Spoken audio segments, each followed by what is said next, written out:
Got my seeds in the ground, dirt on my hands. Sun shines a partner, rayon understands. Leaves reaching up and making demands. Green grows tall, it's a sweet embrace. Cold in the bottle, cold on my face.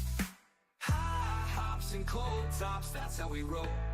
Blow it up, drink it down, it's good for the soul. Ooh, ooh. High hops and cold tops, the vibe's in control. Trimming the buzz, a sneaky parade. Beer foam rising, a toast to the trade. Life's a garden, man, don't let it fade. Green grows tall, it's a sweet embrace. Cold in the bottle, cold on my face. High hops and cold tops, that's how we roll. Roll it up, drink it down, it's good for the soul. Ooh, ooh. High hops and cold tops, the vibe's in control.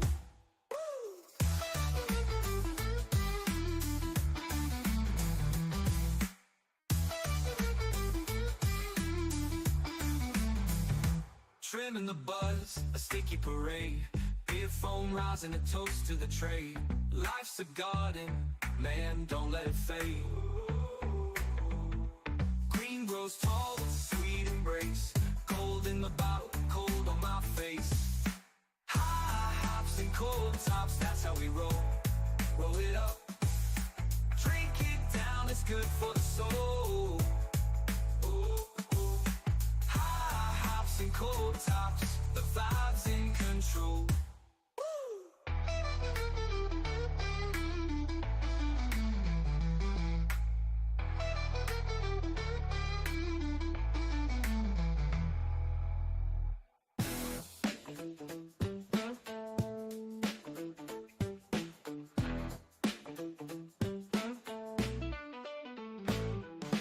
Sunrise creeping through my busted blinds. Plant rows glisten like dollar signs. Dirt on my hands, but I'm feeling clean. My garden's a kingdom, I'm the evergreen king.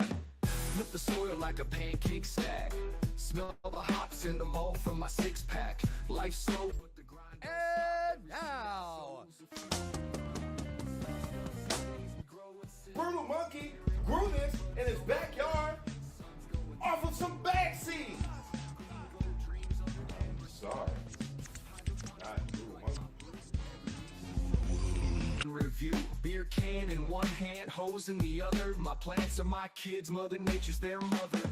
Neighbors ask, man, what's that smell? I just laugh, that's success. Can't you tell? Cans clink, buds stink, that's the vibe. Sunday's a religion, and this is the tribe. The hops, the herb, the holy grail. This life's a story, we write it pale ale. Sip slow, grow fast, that's the code. Buds in the ground, dreams overload.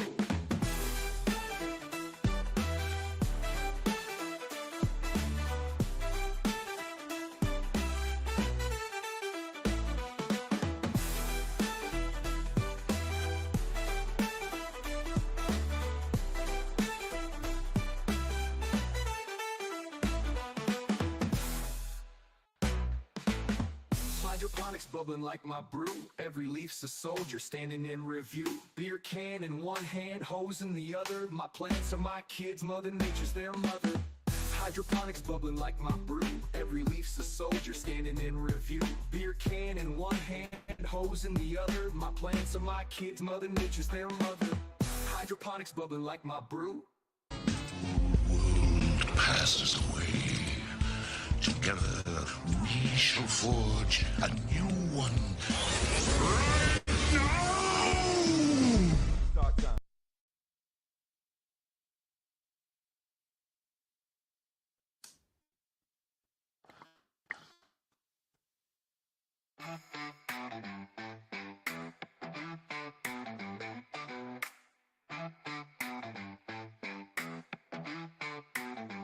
Got my seeds in the ground, dirt on my hands. Sun shines a partner, rayon understands.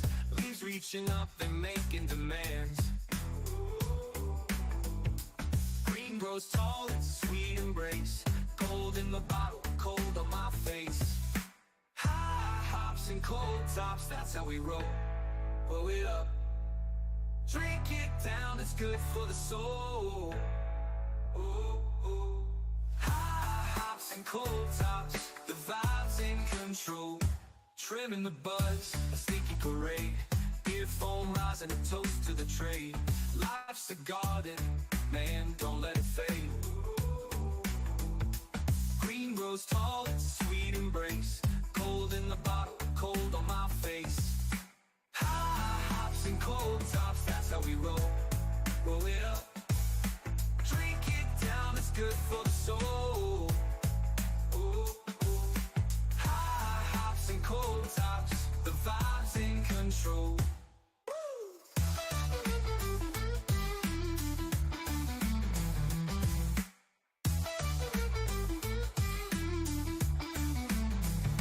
Trimming the buzz, a sticky parade. Beer foam rising a toast to the trade. Life's a garden, man, don't let it fade. Green grows tall, it's a sweet embrace.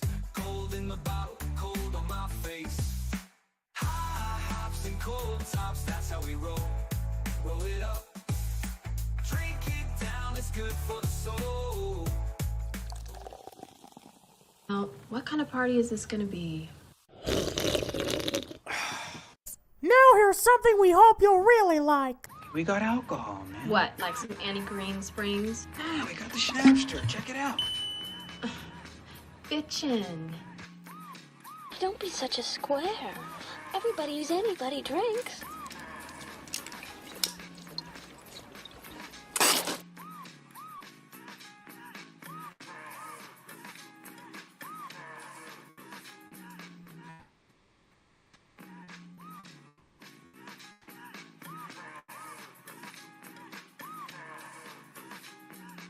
I don't grow them directly in the ground.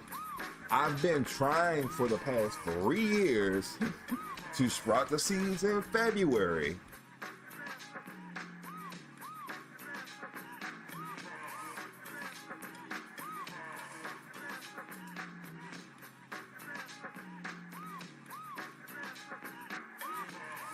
How we doing there, fellow Cannabisians? Welcome to another Sauced Up Sunday. We are live on Kick, Twitch, Rumble, and the YouTubes. And now,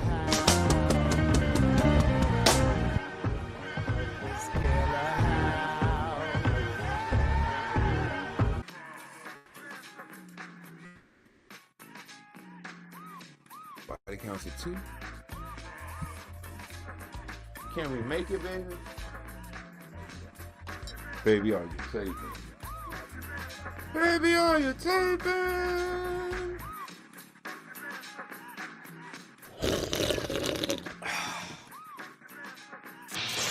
Dead or alive, you are coming with me.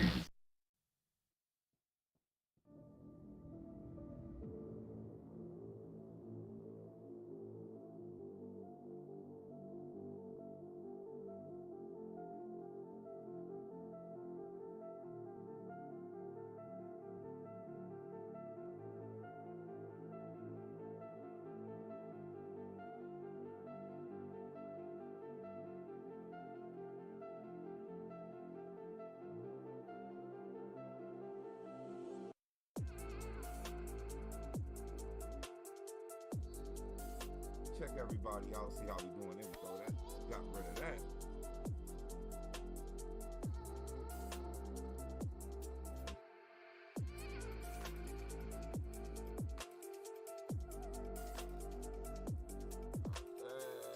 Much better.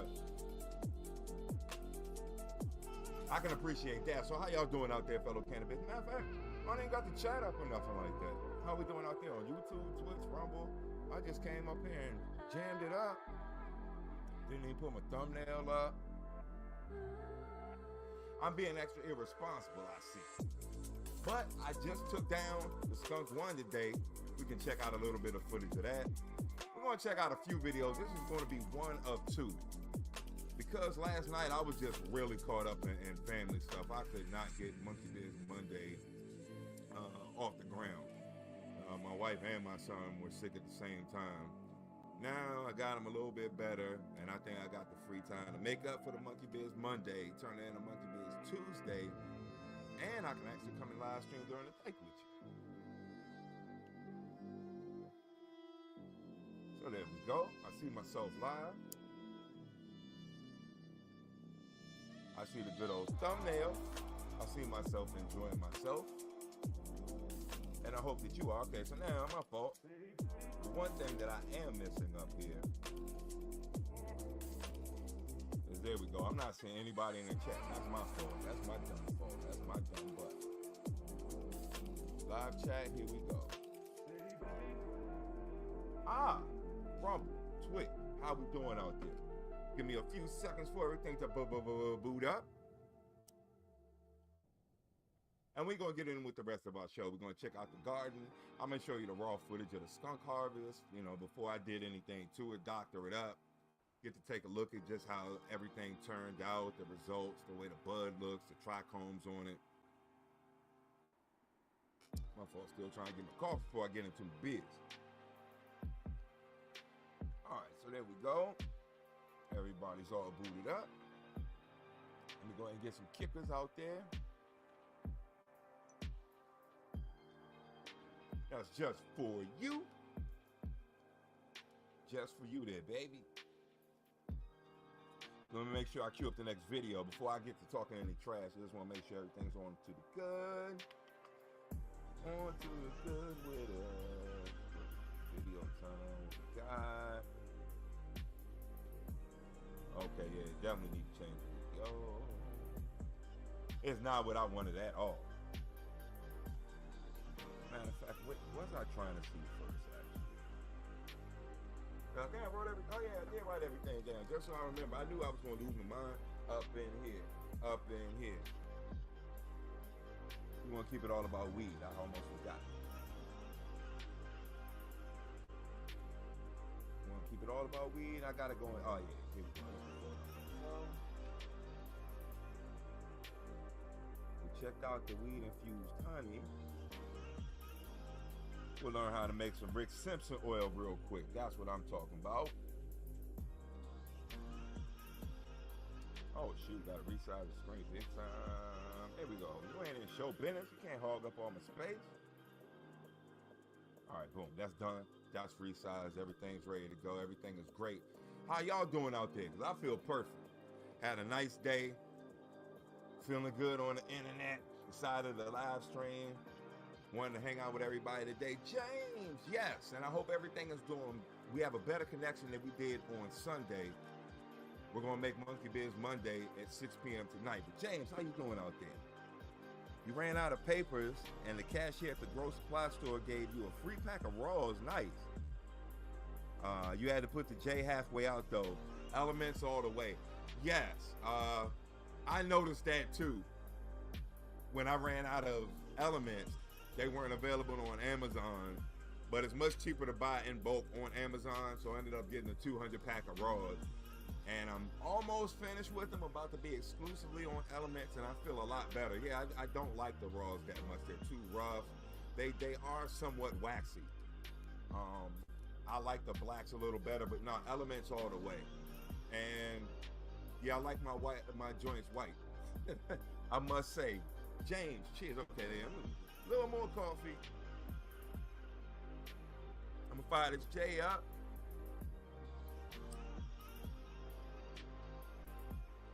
This was my harvesting J. I harvested the skunk 1 today. So that's 2 down out of 8. We cut down the chocolate kush. We did that live even though that looked horrible. I'm gonna try and pick an overcasted day to cut down the Panama Red. But I wanted to shoot with 2 cameras today. And man, why only one of the cameras was recording? I'll try and make the most of it, but I'm really relying on, I guess I got 4 plants to really make sure I get it right with. The Dieselberry, and we got 3 of the original hazes left on top of the Panama Red and the Strawberry Haze. I think the Strawberry Haze might be ready this week, And the Panama Red might be ready next week. So we'll see about that. But elements are the way. You're right. Matter of fact, where are they? There we go. Yeah, I got mine. When you get the king size, they don't give you the little magnet clamp. They give it to you on the 1 1/4. They don't give it to you on that. I like the little magnet clamp for the elements, but you can't get them in a abundant size the way you can the raws. I can get the king size in 200s, and I'm still 32 leaves with the element. Yes, you're doing a bowl of key. Here we go to boldly go where no man has gone before. Oh shoot, I'm really fucking low. My fault. Let me try and move the microphone closer. There we go. I hope that's better, because I didn't realize I was low as I was. To boldly go where no man has gone before.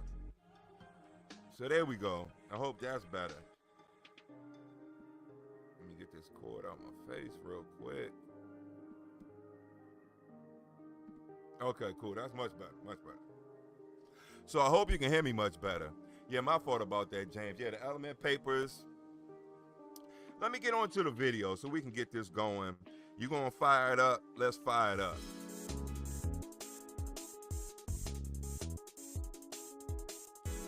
Lows and heights, that's right, but that's life. Right now, everything is feeling all right. Everything is feeling all right. I'ma get it right. So let's fire it up. And I bet the Keith, you can really taste like that hash, muskiness, and maybe a little bit of berry into it. I'm noticing with the more fragrant, pungent strains, the Keith is becoming more and more pungent. I'm noticing in the hash and the bubble hash that I make, just about everything. So, okay, we got our minds right. Now, we can go into the video.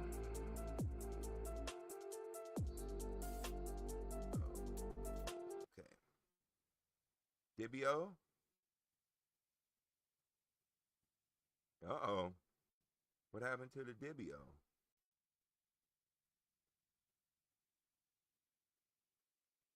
All right, give me 1 second. Let's see what's up.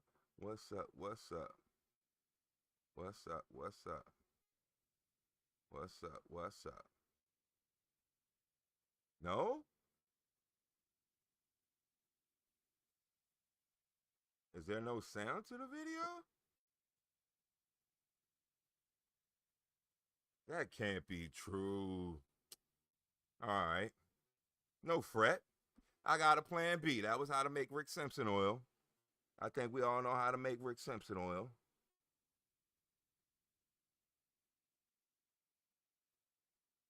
So this is really what I wanted. Now.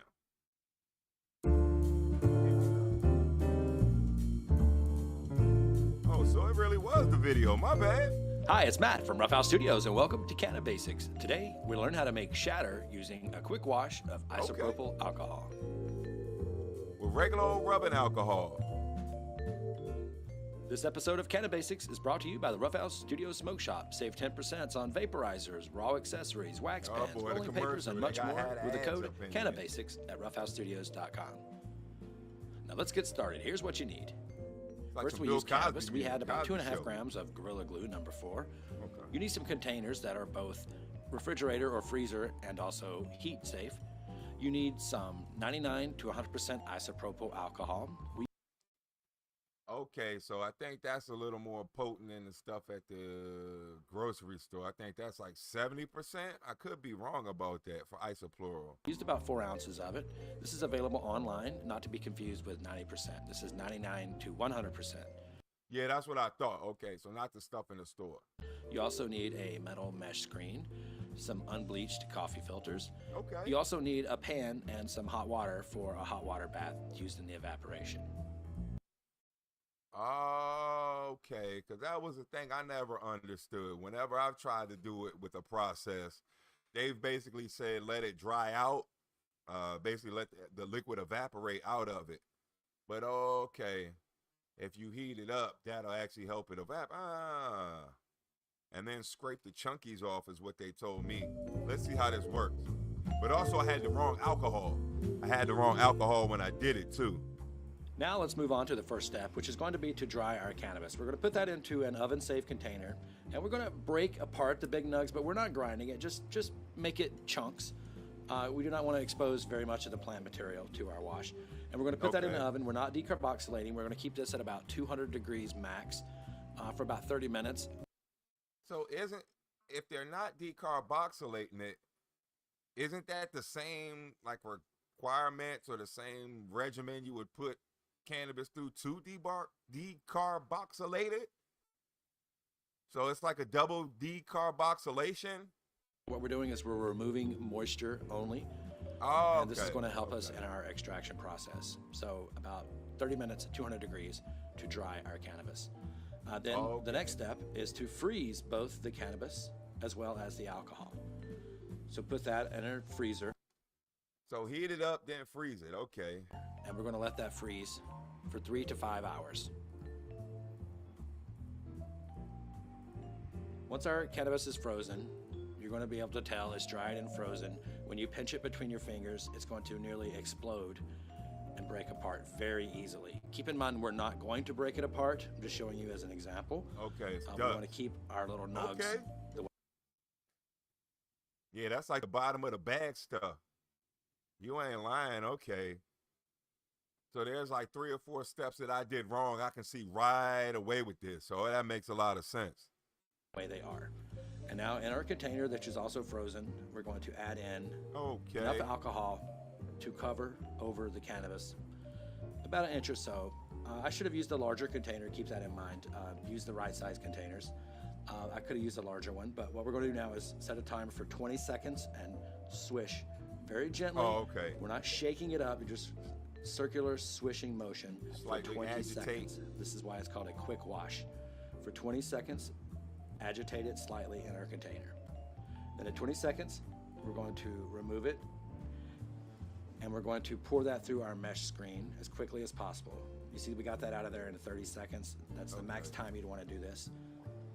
So we're going to pour that through the mesh screen and let it filter off the alcohol that's frozen and still very cold. Tap that off a couple of times. And then now you want to save this cannabis that's left here. This is by no means done. We just kind of took the cream of the crop off the top of it. So set that aside. You can let that fully evaporate, and we'll use that in a second wash, which I'll show later. Okay, so this is similar to making a tincture, basically. I agitate it for about 1 minute to 2 minutes, and I guess smaller container, so maybe something similar in relationship to size of the container and time that you shake, agitate, or whatever. But same process pretty much. And I guess you give it such a quick rinse to not change the color of it, like the tannins and the chlorophyll getting drained out of it, discoloring the alcohol. Later. What you're left with is a just slightly peach or amber colored oil. I see it. And keep in mind to use the right size containers here. I'm going to leave this mistake in. And like 2 or 3 drops of lemon juice in it or something like that. So yeah, I totally see what he means. That was a quick wash. That was definitely a quick wash. Oh yeah, Kick. Ace, you just followed. Thank you. Oh man, hope you're having a great morning. We're learning how to make some shatta. Oh man, this is going good. Just to show you how you need to be careful if you have containers with lips on follow, it. You won't make a splash like I did and lose about 15% of your material. So be careful, use the right size containers. But we're going to pour that now through a coffee filter. Yes, this is the refinement process, is where we're using these unbleached coffee filters. We're going to pour that through our solution that's still nice and cold and let that filter through one single layer of a coffee filter. Use the unbleached so you don't want any bleach materials leaching into your end product. And you should probably use gloves too for this. And also be careful to wipe up any of your spills. Remember, this alcohol is very flammable. No smoking, no flames around this, and wipe up your spills. Keep everything nice and clean.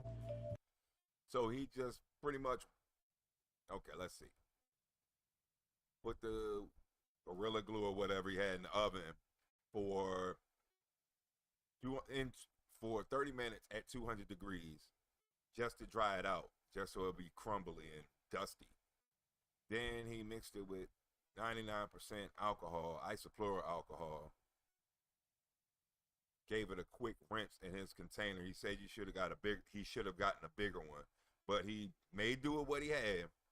Switched it around very lightly. He's just trying to create a little vortex for about 20 seconds. Then put it through a strainer as fast as he could. Got everything drained out. Now he's giving it a second wash, repeating the process, agitating it, squeezing everything out. Now he's ready to, I guess, make it shatter. Let's see. Oh, shoot! Up in the house. Keep squeezing until you have everything squeezed out, and you can now you can see the cannabinoids just suspended in this amber-colored solution. And the next point is going to be to evaporate the alcohol. Okay, you can see the expert TT. How you doing? I wanted to make sure you hear me. I'm having mic issues, I see. But yeah, you can see the color of this. It pretty much looks like shatter.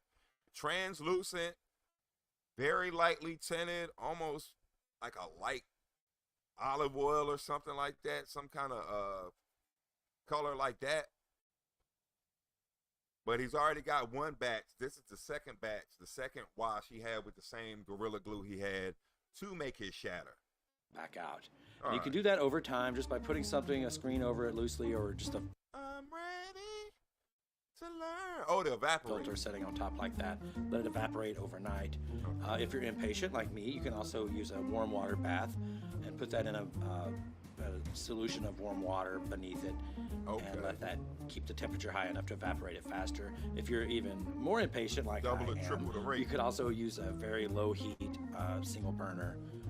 Of course, you do not want to use open flame because we're dealing with alcohol, but you can put that on a low heat closed burner like I'm using here, and bring that up to a temperature where you can just start to see it evaporate. And yeah, you can kind of already start to see like the line going down on it. So okay, and he's got a ramekin, like that's a chef ramekin. See the fumes working there. He wasn't playing as the sublimation occurs, and that's going to evaporate down, and eventually evaporate out. Yeah, he wasn't playing at all. He did. Leaving only your amber shatter left over. Now this can take some time, and then once you've evaporated out, make sure all the alcohol is evaporated out. This takes hours to get it down to this point, but it's really funny. You gotta watch it because it's like the last minute or so that makes or breaks how this is going to turn out. Mainly, you can do that by time or by using the heat and time combined together over a couple of hours. Okay.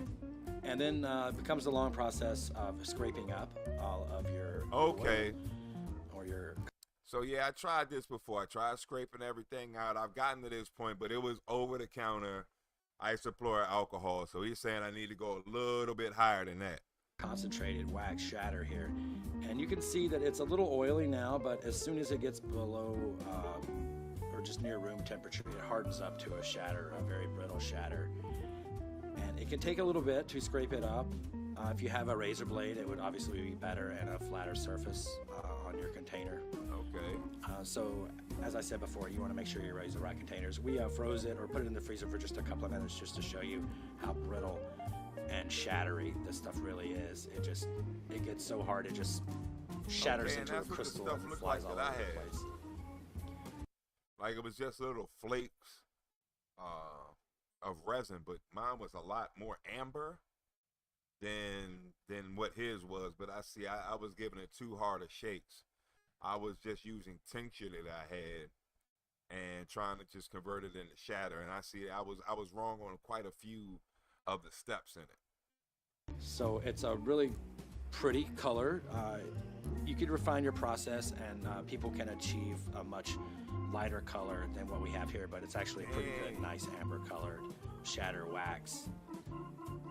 Yeah, that's really good. You go lighter than what he had. It looked pretty light for the amount of time and effort that we put in. It looked pretty light what he had earlier, so that's a real good amount there of like pure. That's over like 94% pure.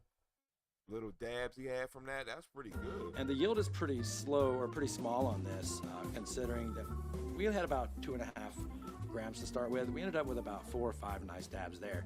But you can see you can also run a second run. And this is the second run of that same cannabis. I put it in for about a minute when instead of 20 seconds, I did about a minute and then evaporated it. I thought he already did the second run. He was holding it over. Okay. On the heat. And it was a lot darker color, not quite as dark as a Rick Simpson oil, but this actually second batch actually was very effective at getting you high and also didn't taste bad. But these first dabs were really pretty. Okay, it was very effective on getting them high. Didn't taste that bad, so I guess he didn't scorch it, which is good. But yeah, this was like to reap the tannins and the chlorophyll out of the cannabis flower, and that's a lot more of the color that the shatter looked like. It shimmered like that, but it was little brittle little flakes, like snowflakes of this amber crap. When I tried the taste was really nice, and it just didn't burn evenly or consistently. It was just a small little amount too, maybe like 2 match heads worth. So I just got rid of it and was like, I'll try some other time. But now, seeing this video, it kind of tells me exactly where I went wrong. I went wrong on about 2 or 3 of the steps. First off, I didn't cook it. The Gorilla Glue, the essence of it was preserved. The dabs were intense and strong and really enjoyable. We get to see a demo. We get to see a demo of it too.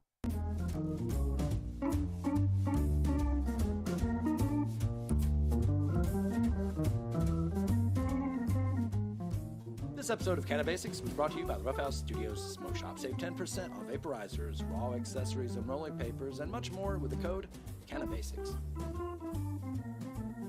All right. I hope you enjoyed it. I did enjoy. I definitely did enjoy. I wanted them to get their little plug in too. But I definitely did enjoy that. Don't know when I'm going to try that, but I am going to try that.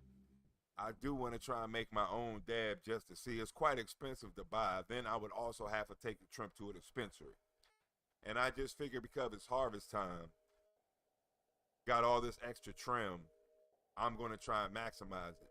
Now I'm kind of dialing everything in as far as the strains that work in the backyard, but also the soil itself has started to really acclimate and become a living soil. I have incorporated the soil food web, Korean natural farming, and Jadam to basically get the garden where it needs to be. I like to use the Jadam products. That's the anaerobic side of it, the things underneath the ground where oxygen isn't present, where you have the Jadam liquid fertilizers and the, what else do I use out of that? The dark leaf mold.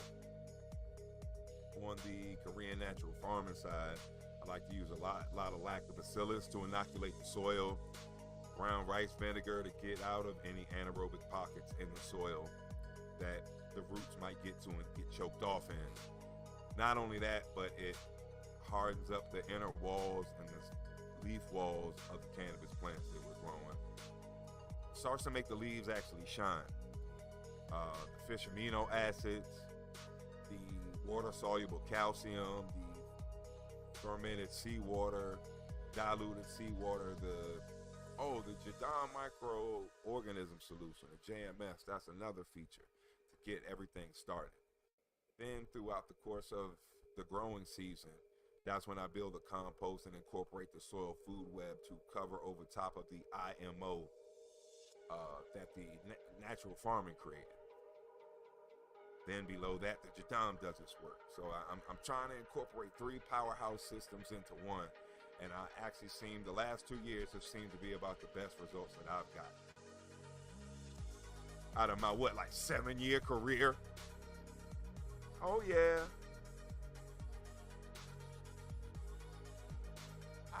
Hold on.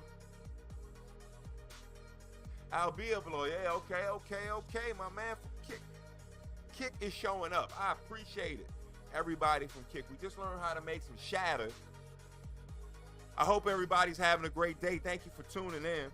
Going to learn about growing. I just had a great time in the garden. cut down to Skunk 1. Enjoyed myself. Had a great day, sun shining. Came to chill with the chat, and the chat showed on up. I appreciate it, baby.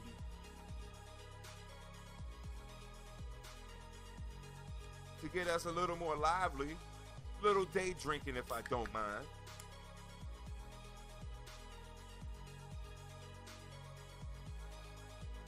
So pretty much we've cut down the chocolate kush. We've cut down the Skunk 1. We still have the strawberry haze, the Panama red, the 3 original hazes, which makes 5 plants so far. Then we also have the dieselberry, and all of them seem to be flowering about the same time. The Panama red and the strawberry haze seem to be finishing up at the same time. So all of my, I guess, main sativas, the Landrace sativa and my original crossbreed dieselberry, they're in what, probably week 2, 3 of actual bud flower. But even though it's week 10, it's kind of scary the first time you ever grow a strain like that. You wonder what's going on with your watch. But everything's going smooth and right along, and some purple hues is a coming. Oh, did I say the Panama? The Panama red has no red hairs on it. I repeat, no red hairs. Now, we got 2 more weeks before I believe it's time to harvest the Panama red. But as of now, I see amber hairs, but I do not see any red hairs. I repeat, I do not see any red hairs on the Panama red. Now, it's frosty as all to be damned. But it's almost like I would call it a silver or a white, more than I would call it a Panama red. It's trichome to death. It's like salts all over the motherfucker. There's crystals all over the place on it. But I wanted it for the red hairs. I was going to breed the Pela Roja, which means red hair in Spanish, with the Panama red, and I have red-headed stranger also. I was going to combine the 3 of them to make one great giant red-haired sativa. Cerebral effects, nice funky smell, musky, perhaps a little piney or citric, but the Panama red is just frosty. So much for that one, huh? But let me not complain, because as far as everything else goes, it's going well. I've had maybe 1 bud of mold on everything. I've cut down 2 plants. 2 of them are about ready to finish flowering. They're fine. So why am I complaining? It's been good so far. How's your harvesting going? How's your growing going? Please let me know. Because mine is going pretty nice. I got plants hanging up in the back right behind, well, in front of me. And it's real, the Skunk 1 smells good. I want to say it's almost like a bubble gum in a way.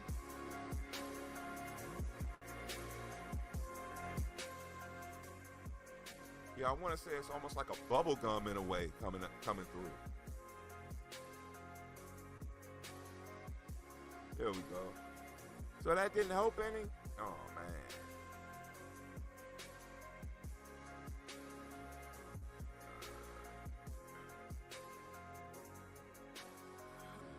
Hold on one moment.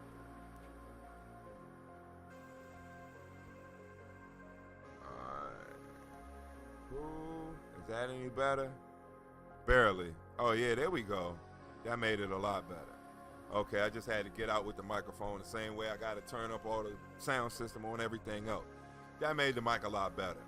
So let me cue up the next video. My bad. We are going to go through the long journey of the crumbling business of cannabis and learn us some stuff. See where it went wrong. I'm, I guess, less hopeful to start my seed bank, seeing as how I personally have some steps I have to go back and correct myself. But just with the climate and the trends of the industry make me feel like, maybe it might not be worth it to try and get into a seed bank. maybe the 3 or 4 strains I'm trying to sell on my own plus a few back crosses, maybe it might not be worth it. I don't know. But we'll see. Let's see. Where you at? Where you at? The crumbling business. Cannabis is the name of the video. Oh. How to breed, oh, we could watch that. That's a pretty good idea. I mean, I guess it's a little too late if you outdoor, but I mean, still pretty good idea to always brush up on the basics of breeding. Okay, it's the crumbling business of marijuana is the name of the actual video.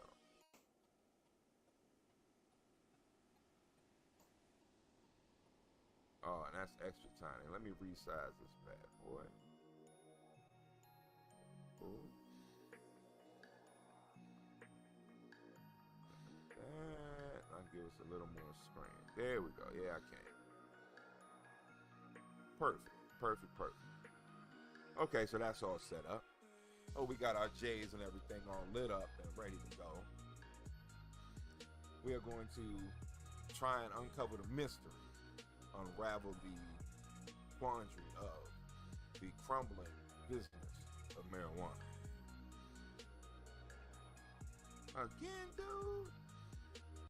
Come on, you're supposed to be ready to go, video. As soon as I come in there, ready to go. Make me look bad on TV. Made me look real bad on TV. Come on, man. What you doing? There are a few sectors that have collapsed as dramatically as cannabis.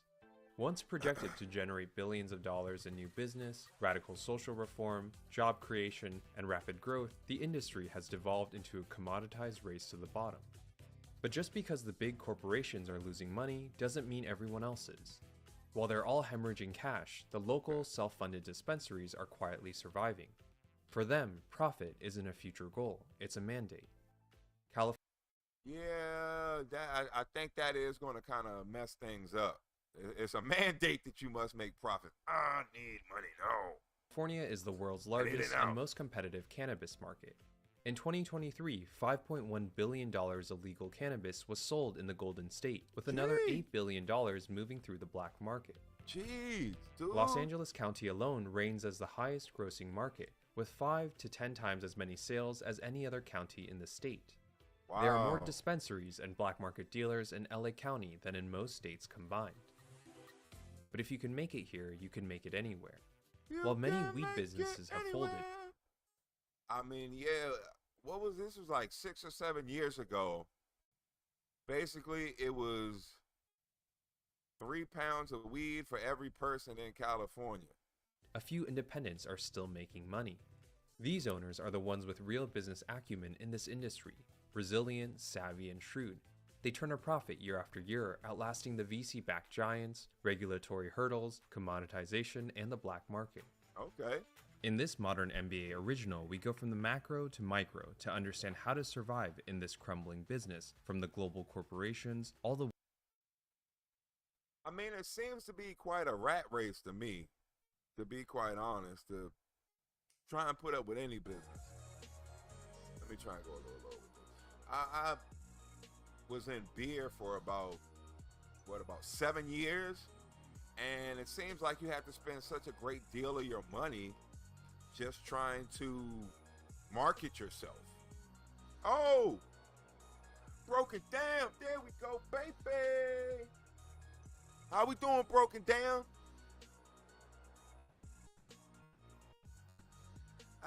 Thank y'all for showing up. I appreciate it. Y'all do it big.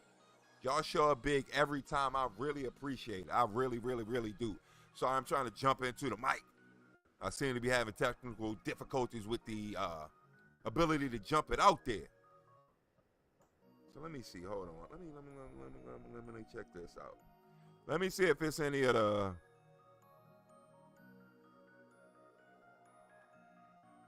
noise suppression.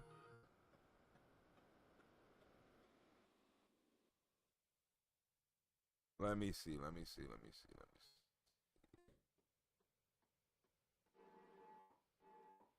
I don't want to mess with it, actually.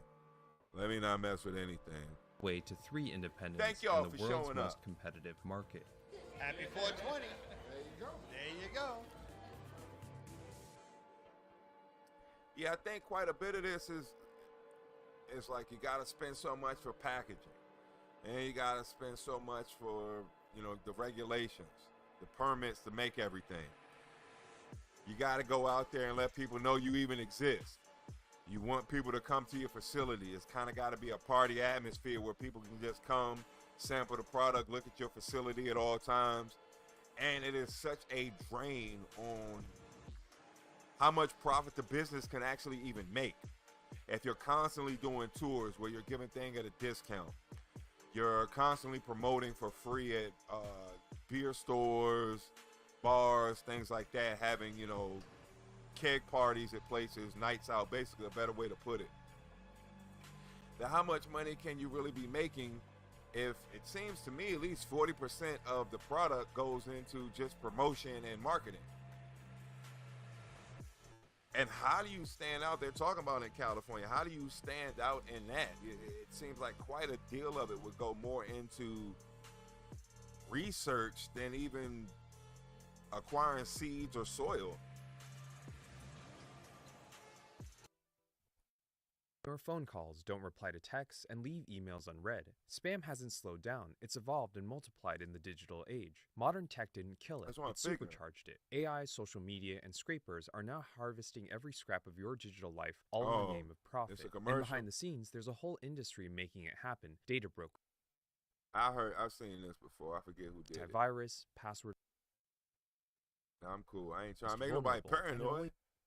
Go away. Use in 24, but it remains federally illegal, classified as a Schedule 1 drug, and banned from research. This legal limbo blocks cannabis companies from banking, tax deductions, and interstate commerce, essentials for any modern business. Still, legalization was expected to drive explosive growth. Investors and operators rushed in, betting that weed. Sorry about that. I was trying to make it a little louder, but the music, of course, when it comes in, is like 5 times louder than anything else. Jesus Christ. Hurt you. Hurt me. Replaced beer and cigarettes as the next billion-dollar vice. The black market had long dominated, but legalization reset the field, opening the door for someone to build the next Marlboro, Bud Light, or CVS for cannabis. That's very true, but that window was so short. That did not last long at all. As more states and countries joined in after 2012, every link in the value chain, from farming to retail, was up for grabs. Startups burned through millions in venture capital and private equity, building fast and talking big. When Canada legalized marijuana in 2018, it gave these same companies the means to pump and dump. No company. Basically, like, make it and sell it. Now, remember we were watching, I'm not watching, I was mentioning the lady in Canada. I forgot what province, but she was basically allowed to sell cannabis at her home. She had her facility in her garage. All she had to do was put fence around it and video cameras, and they were allowed her to permit craft cannabis. So it can be done. Ow! The hippie, how you doing? Everybody up and kick up in here. Thank you so much. Symbolized the hype more than Tilray, the first cannabis company to ever go public on a U.S. stock exchange.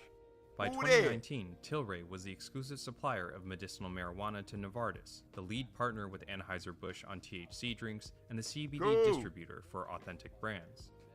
But it was founded by VCs who boasted repeatedly that federal legalization was coming soon, and that legal weed would disrupt big pharma, big tobacco, and big alcohol. Tilray stock soared from $30 to $180 in 2 months, hitting a $17 billion valuation, 600 times revenue. Insiders quickly cashed out, but the international medicinal business was all hype and no substance. Overseas customers were only accessible through tightly regulated channels, with strict dosages and state-controlled pricing. Yes, that's true, but I mean, I think at a certain point there does have to be some kind of limit on pricing.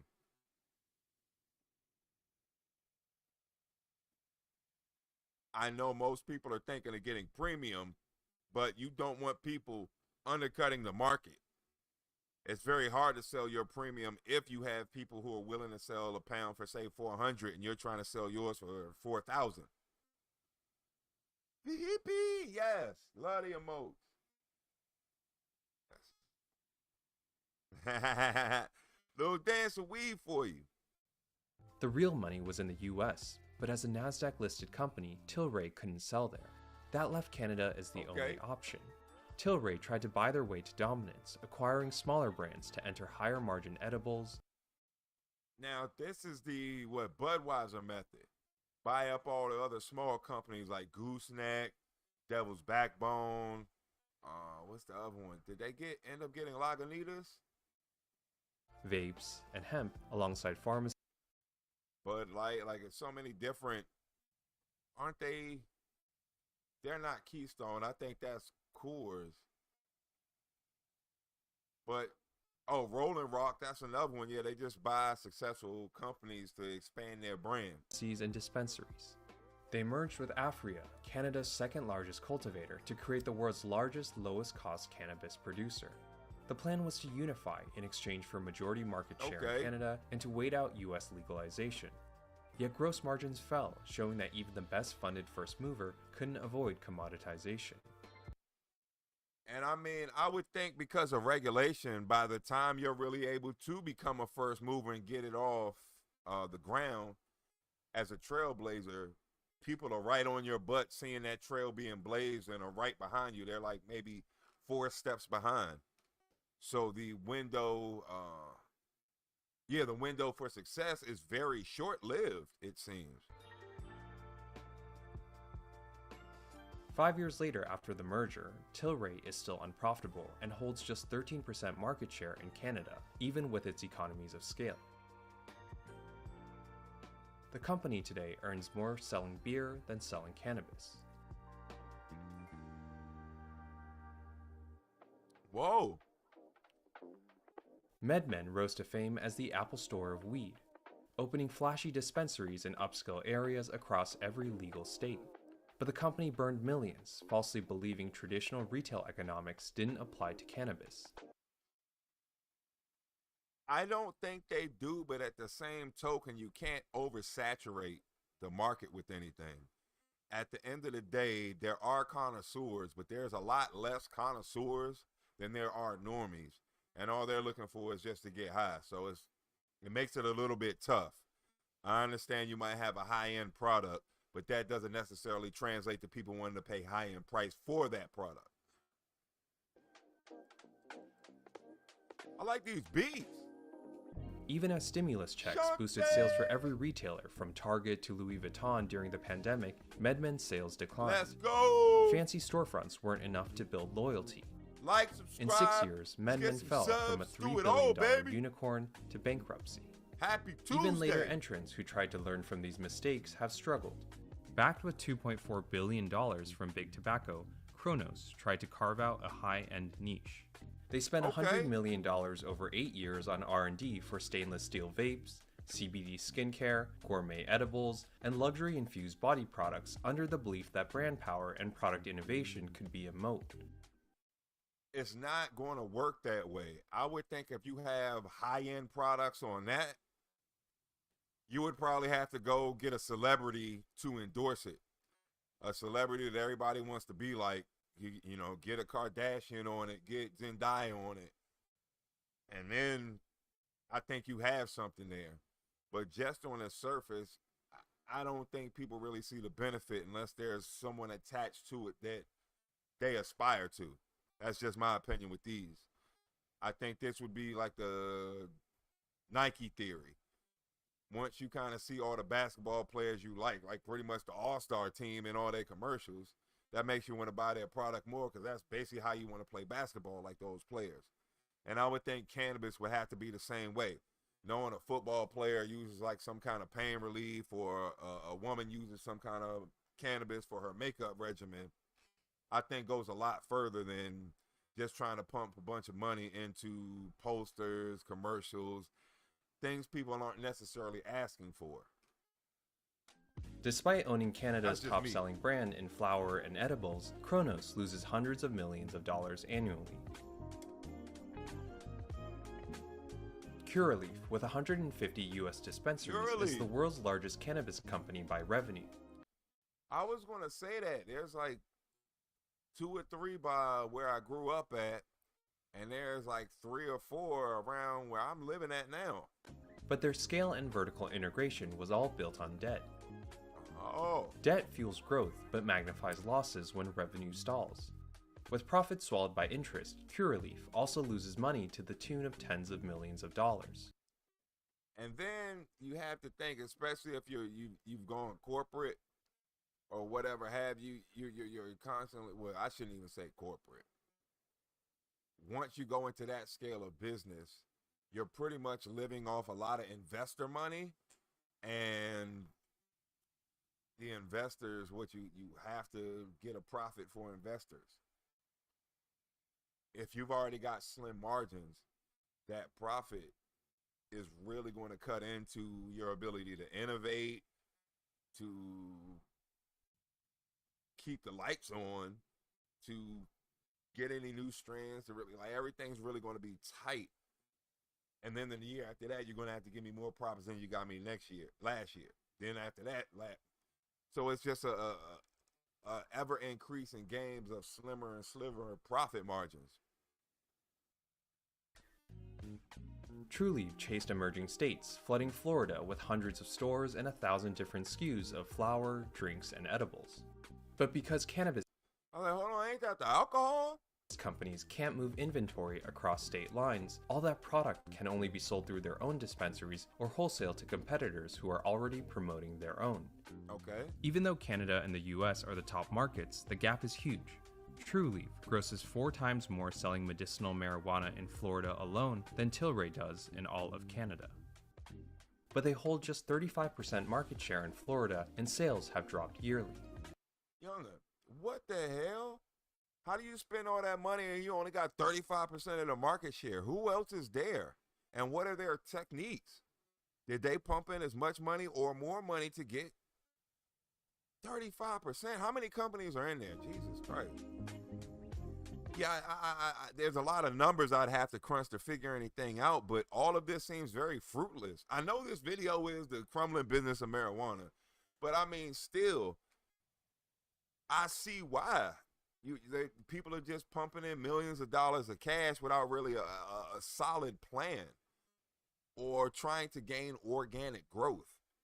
You're just trying to basically take up shelf space, and that should be enough. And that doesn't mean there's necessarily demand for it, even though you might be taking up a bunch of shelf space. And this is tough. Even Green Thumb, the only profitable public cannabis retailer and manufacturer, has seen their growth slow and margins dwindle under commoditization. Thank you, that broke it down. Since no one knows if or when federal legalization will ever materialize, the big corporations can only focus on form factor as their only avenue for growth. Rather than persuading consumers to smoke or eat cannabis, the focus has shifted to getting them to drink it. Whoever can make that canned hit brand, they all say, will unlock billions more in sales. But this feels like wishful thinking, as branding has not proven to be a profitable moat for anyone. There's a pattern. These corporations peaked during the 2010s when they were the only game in town. Now, with competition everywhere, profits have collapsed, and no one has been able to figure out how to compete at scale on anything besides price. From one angle, this was just a case of too much supply for too little demand. From another angle, commoditization was always inevitable. But market correction shouldn't mean collapse. Alcohol and tobacco are like cannabis. They're also commodities with comparable regulations. If Anheuser-Busch, Altria, and Philip Morris can all carve out multi-billion-dollar positions and massive premium margins in alcohol and tobacco, why hasn't the same happened in cannabis? It's clear that there's more dynamics at play than what we can ascertain from big company financials. The green rush is over. Okay. The green rush probably is over. My fault, Vahipi.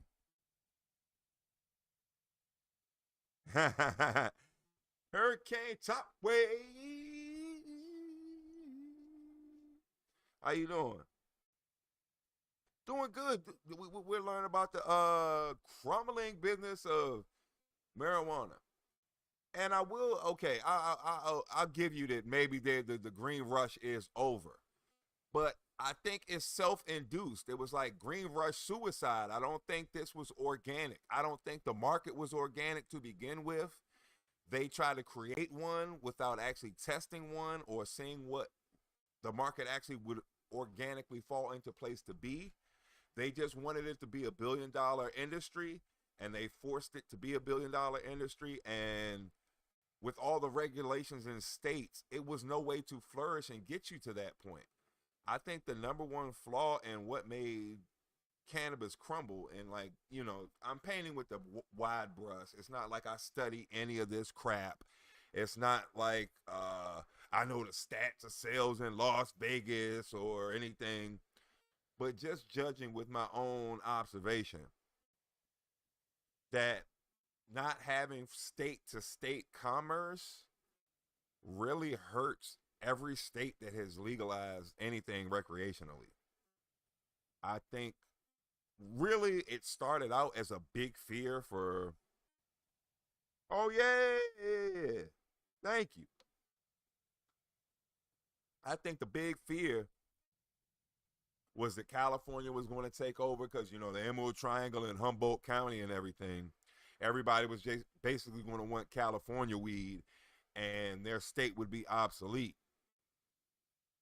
But I guarantee you that you could find something that can definitely compete with California, especially if you're going into an edibles concentrate type of market, depending on what you want.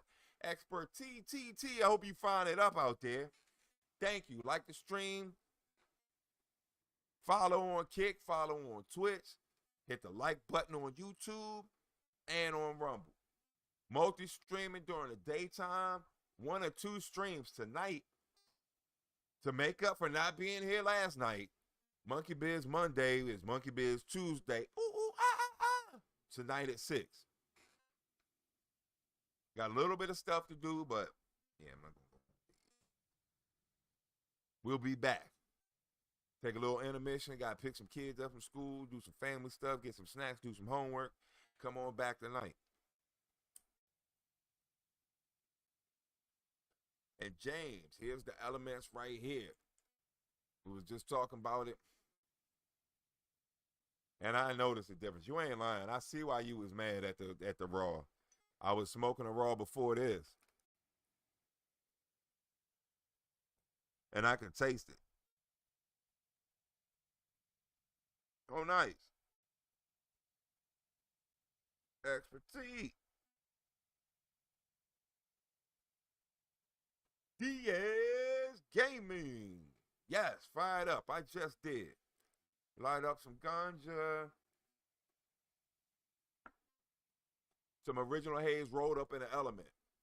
But I really think that not having states being able to sell to each other, being able to grow Michigan weed and sell it in Delaware really, really hurt everybody. I don't think they plan for the future. You got non-smokers trying to regulate smokers. The left is just business. Regulated, fragmented, ruthless, and perfectly competitive, where only the smartest survive. Only the smart survive. Out in central LA is Noel, owner of Mecca Mid-City. Mecca has been around since 2012, 6 years before California legalized recreational marijuana and the competition flooded in. Today, she and her team are... Sean TV, how you doing there? Hope you're enjoying yourself. Hope you're enjoying this afternoon. Because I definitely am. Oh, yeah, I noticed a difference. James, if you out there, this elements. And, oh, yeah, Sean TV, you can go to the other emotes, too. I uploaded 2 new emotes last night. You don't have to be a subscriber to get to these subs. So feel free. Hurricane Top Wave.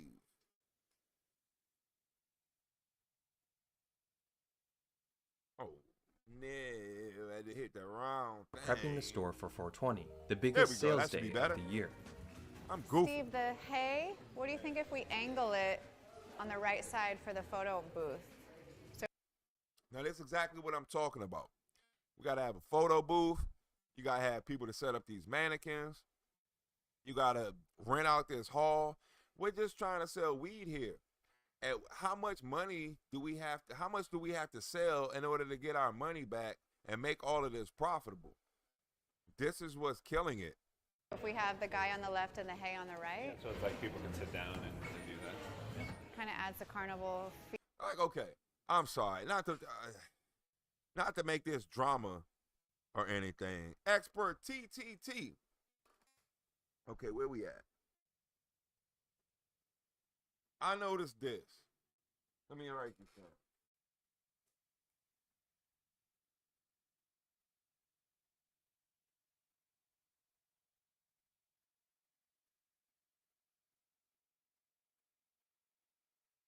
Oh, shoot. Did I record this? Yeah, I did. Okay, cool. Just making sure. I just wanted to make sure I got this out right. So, people like DSP or the quartering or whatever, it's not everybody else's fault to keep you in business because you decided you wanted to start a company. And that's kind of the same thing that's going on with these cannabis places. They're setting up all these girls, they're setting up props, they're setting up mannequins, they're renting halls. Like, it's not my fault that you did all of this to try and make me buy something that I can buy from somebody up the street, more than likely. Hey, that's not my responsibility. You can't guilt trip me into doing that. It's not my fault. Don't start a business off of wishes and dreams and determination. You're supposed to test the market. Feel as well? Yeah, I like that. Okay. Noelle's been in cannabis since the 2000s. She was a real estate broker who broke bad, growing weed in her garage and slinging it on the streets. After a few close calls, Noelle walked away from the black market and went legit. I was pretty green and pretty naive when I first started doing this. You know, picture me, blonde, blue-eyed girl, walking around with my Ralph Lauren bag. I had everything nicely organized into ounces. And I was going into the worst neighborhoods you can imagine, thinking everything's fine. I was able to get an investor and get a large grow, an 8,000 square foot grow, and that place got robbed. I quickly learned I had to pivot. Oh my goodness. So she even went through a robbery through the course of this. I didn't even think about that part of the game. I was just talking about how, like, straight up business, white collar business. I didn't even think about the dirty side of the game. Lost that way. So forget just going through marketing and advertising and setting up these halls and balls and mannequins and stalls. You might get robbed. Sheesh. A lot of the stores I noticed were just really uninviting, unwelcoming, scary for a female to walk in, and it was mostly guy customers. The security guards were gruff, they were rude, everything had black bars on the windows. You walk in, it's dirty, it stinks. I just wanted to make a place more inviting, good music, good service, and that the people working there had good customer service, but more importantly, they knew what they're talking about and they could help you. Okay. How did that work? This one here? Mm-hmm. So you purchase a battery, and then this is the top piece that has the oil inside, and you twist it on. And then that's reusable? Yes. So after you finish that one, you just remove that, toss that away, and you just come back and buy your refill. Noelle's lived through it all. She was nervous. She knew that camera was on her. She got shook. I mean, I don't think that's a bad idea what the lady said. Most of the dispensaries I've been in are pretty nice for the most part. They're clean for the most part. I can't say anything about that.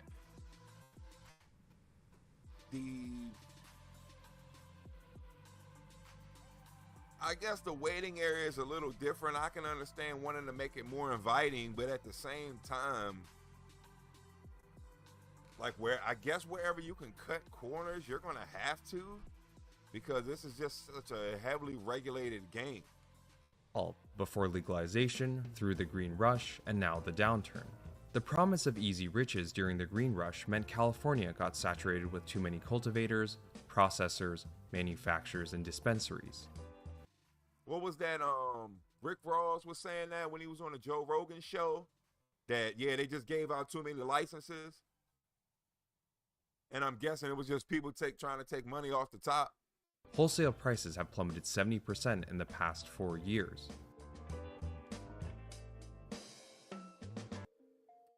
That's a good thing for us.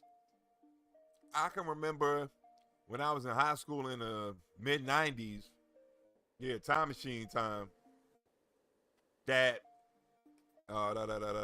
you could buy like a pound for like $1,600, maybe $900. Then when we got to the 2000s, like 2002, 2001, oh man, pounds was 4,000 because everything was dro. It was no way to avoid it. And now things have seemed to calm back down with a lot of things going wreck. And even kind of before that, when it was just Colorado and Washington and California pretty much, the price of everything went back down. It went to about, maybe like 180, 160 an ounce. And I guess even back in my day in high school, it was still at the most like 150 an ounce. So the prices really haven't changed in that much on the street. And I know the dispensaries are asking like twice that. I don't see how they can compete realistically. It's a pretty package and all, but people aren't really willing to pay that much when they can't. Now, I guess if they had a little extra income, they could afford the luxury of knowing what they smoke, terpene levels and all that, but I don't think most people really care either. That's the connoisseur thing is a small percentage compared to the normie user, the casual. Retail prices, by extension, have declined. An eighth of an ounce, or 3.5 grams, is the most common quantity in which cannabis is sold. It's the industry equivalent of a medium-sized soda. The average retail cost of an eighth has dropped 42% with Faison. I just said that. Faison 10, thank you very much, sir. New follower. I hope you're enjoying this. Where with most of my live streams, at least the Sauced Up Sunday ones, are focused on growing your own cannabis. There was a green rush, and now it seems to be over, and we're kind of learning the backbone of why this is actually happening. So I'm glad you came to join us, and thank you for following. Sheesh, man. I appreciate it. Faison, just follow. Kick is kicking butt. comparable drops across edibles, vapes, and pre-rolls in the state. Legal sales have fallen for the second year in a row.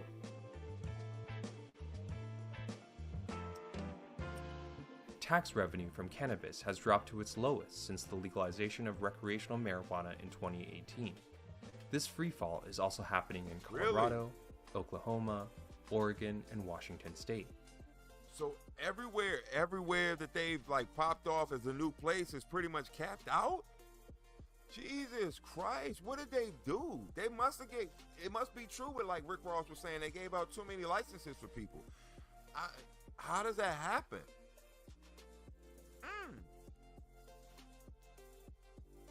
Faison, and you gave me the bees. Give me the bees. Give me the bees. Yeah, how did they mess up this cash cow? Now, this should have just been an exclusive thing. There's only a few people who can do it the same way as like kind of a capital in construction or whatever. There's only so many companies. And they seem to have screwed the pooch themselves with it. Everywhere is out. Because I remember after California kind of got flooded, people were saying, I guess about 5-6 years ago, everybody ran out to Oklahoma. That kind of got flooded out. So people went over to Nevada. They went to Vegas. I guess that got flooded out. They went to Michigan. That was like, no, it wasn't Michigan. I think Michigan was, yeah, I think it might be Michigan after that. After Colorado. So people are just constantly going from state to state to state trying to, I guess, get ahead. And you can only get ahead for so long. You're like just, I guess, 2 steps ahead of the tax man getting you and it not making it even worth it for you to grow. And you can't pay for everybody who works there and give the plants the care that you want. You got to jam so many plants in a small space just to cover your taxes and rent and licensing. Yeah, they screwed themselves. The market has been a roller coaster. We were doing a ton of business, everybody was, And then LA started issuing a lot of licenses, and then the state shifted the excise tax from the distributor to the retailer, which is essentially the customer. And then the economy tanked. There's all these different elements that happen. Right in a row, in a row, in a row, in a row. And that's exactly the truth. So they put the burden on on you, and that's kind of what happened in Maryland. They went from, what, 6% tax to when, what was this, like 2 years ago? They basically made it a 12.74% tax. And I think they're talking about raising it even higher. They're like a 22% tax. At the same time, it just crushed the industry. There's only really 3 types of for recreational, not medical. Medical is no tax. People left in the Los Angeles market, I feel like. You have the social equity people, you have the people like me that have been around forever, and then you have the corporate cannabis. They make the most beautiful stores and things like that, but they seem to really be struggling right now. Most of the multi-state operators, they've left California. They can't cut it in California. Noel isn't losing sleep over the corporations or dispensaries down the street. It's not that people are losing their taste for cannabis, it's that they're turning to the black market, whose prices she can't match. Weed on the black market today is at least 35% cheaper without taxes. In LA, the state excise tax is 15%, sales tax is 9.75%, and the city tax is 10%, for a total of 35%. 35% tax. For every gram, basically. Customers pay this tax whenever they buy weed from Mecca or any other legal dispensary in LA. And instead of applying these taxes as one combined line item to the purchase price, these taxes actually compound, each one taxed on top of the last. Oh, wow. The average retail price today for an eighth is $23, for an edible is $13, pre-rolls $18, and a vape cartridge $25. When purchased legally, that's $8 more on the eighth, $5 more on the edible, $6 more on the pre-roll, and $9 more for the vape. But when customers buy on the black market, they avoid these taxes entirely. To offset the tax revenue that's been lost to the black market, the state government has opted to raise the tax rate even further, which ironically will only drive even more customers underground. Yes. They're pretty much forcing you to go out on the street with those kind of prices. I think if there is going to be some kind of tax that needs to be paid, it should be softened through each chain of command. So a third of it should have to go to the grower and the manufacturer. A portion of it should have to go to the dispensary, the distributor. And a certain portion should have to go to the customer, the user. But to just pump it all on one person, that's especially us, the common person, seems to be very cruddy. Now give me 1 second, my eyeballs is floating, I'll be right back. The total tax on legal cannabis will increase to 39% in July of 2025. Business is really frustrating at the moment because we are competing with so many licensees who are dropping their lowest price. You can buy cannabis at a smoke shop under the guise of it being hemp, which it's not, we all know it's not. And then you just have your straight dealers that aren't paying any taxes. I wish that people in government were a little more business-minded, but if they just lower the taxes, then we wouldn't have to compete like that, and they would end up making more money. There's merit to the argument that the way cannabis is taxed in California is unprecedented. In the world of alcohol and tobacco, taxes are shared by multiple entities through the supply chain. Excise tax on beer and wine is paid by manufacturers as a fixed fee per gallon. Excise tax on cigarettes is paid by wholesalers as a fixed fee per stick. But in cannabis, the excise tax is a percentage that's placed exclusively on the retailers, rather than the manufacturers or wholesalers. But there's a counter-argument that it doesn't matter where the excise tax gets imposed in the supply chain. Cigarettes are the most expensive in the states of New York, Rhode Island, and Connecticut, and the same is true for spirits in Washington, Utah, and Oregon. The higher excise taxes in those states are imposed on wholesalers and distributors, yet it all gets thrown onto the customer. The only other legal drug where retailers are responsible for excise tax is the e-cigarettes, but that rate is only 12.5% compared to cannabis's 19%. E-cigarettes are also taxed as a percentage of the lower wholesale or manufacturer price. Weed is not only broadly taxed at a higher rate, but also at the highest amount at the retail list price. California, Washington, Montana, and Virginia have the heaviest excise taxes in the industry, with 19 to 37% on retail sales. California takes it a step further than its peers. The 19% excise tax is applied on gross retail sales rather than net sales. This means that retail operators like Noel get taxed on the total transaction amount per order before accounting for discounts or returns. This is why most dispensaries operate on a final sale basis, no refunds, returns, or exchanges. If they accept a return, they get hit twice, once with the total loss on the product, and two with having to dig out of pocket to pay the 19% tax from the initial purchase. But beyond high taxation and illicit undercutting, the challenges for retailers nowadays is product. What's out there is what you get, and the days where you could just put any weed on a shelf and expect it to sell are long gone. Noelle has survived by building her own supply chain. So while Mecca is the storefront, she also runs Signal, a cultivator, manufacturer, and distributor. Well, also, I think the thing is, it's going to be the fact that it stopped being medical. You can't just pop anybody up in there, because stuff was medical grade, and it was actually helping patients in the early days of the cannabis grows. So I don't know why they're, once you go commercial and retail and try and make it $1 billion industry, it's going to be a lot more problems than trying to actually treat real medical patients. Sorry about that, everybody. Expert T, Loud Gamer TV. Okay, yeah, sorry, everybody. My eyeballs was floating. I was drinking too much. Drank too much. Need to go get a job. Vertical integration enables Noelle to produce exactly what she sees customers looking for in store. The reason behind Mecca's longevity in her book is treating the product and space with the service and attention of a neighborhood specialty, rather than a lowest bidder commodity that the industry has become. In a time where trust is low and everyone is in survival mode, she's become even more cautious about what's going on shelves. I don't let the brands run this store. They're trying to sell their product, but we would lose our integrity if we just put a bunch of things on the shelf without us even knowing if it's good or not. I don't let brands pay bud tenders, but they do. They offer them rewards, taking them out to dinner, gifts, all of those kinds of things. If something breaks, if a branded flower happens to be dry or something, they blame Mecca. They don't think about the separation between the brand and the store. Okay.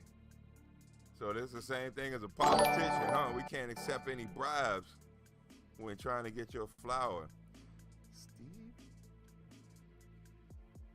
What?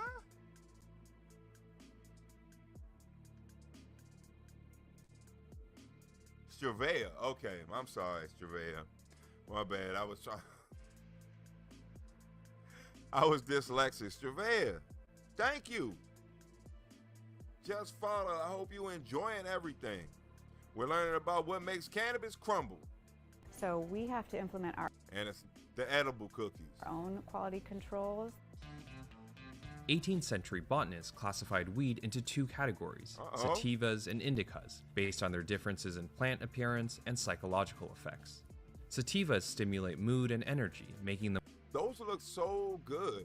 Now, I'm guessing that's indica just because of the chunky in it, how dense the buds are and everything. Ah, yes. Loud Gamer. Sean, I'm with it. Sean TV, I'm with it. Well suited for daytime and social use, while indicas offer sedative effects that are ideal for sleep and pain. Over the centuries, growers started crossbreeding sativas and indicas to create new hybrid strains. These hybrids combine traits from both categories to deliver more. And let's not forget also that the indicas take half the time to flower that most sativas do. So it's that kind of benefit. That's why I guess to convert it back to beer yet again, ale is what most people sell because it takes 2 weeks for that to ferment and be ready to go. It takes most lager a month plus to eat through the sugar in the beer. But ale yeast can only drink through 4 out of the 6 types of sugars. Lager yeast can drink through all 6. Precise effects and were genetically optimized for which gives you a drier, crisper finish, not a sweet finish, and that's why a lot of chocolate, fruits, and things like that are inside of ales. Larger yields and faster growth. These Beer days, lesson. hybrids dominate, and customers care less about if their weed is a pure Hurricane sativa top or pure indica, and they focus far more on how it makes them feel. Today, there are over 700 different strains of cannabis, most of which are hybrids. Every strain of cannabis gets branded with a crazy name like donkey butter, cheetah piss, and apple fritter. Breeders do it to differentiate their seeds to growers. Growers maintain these names as a way to differentiate their harvests to distributors and retailers. And finally, the dispensaries keep these names as a way to spark customer interest and to set their inventory apart from the competition.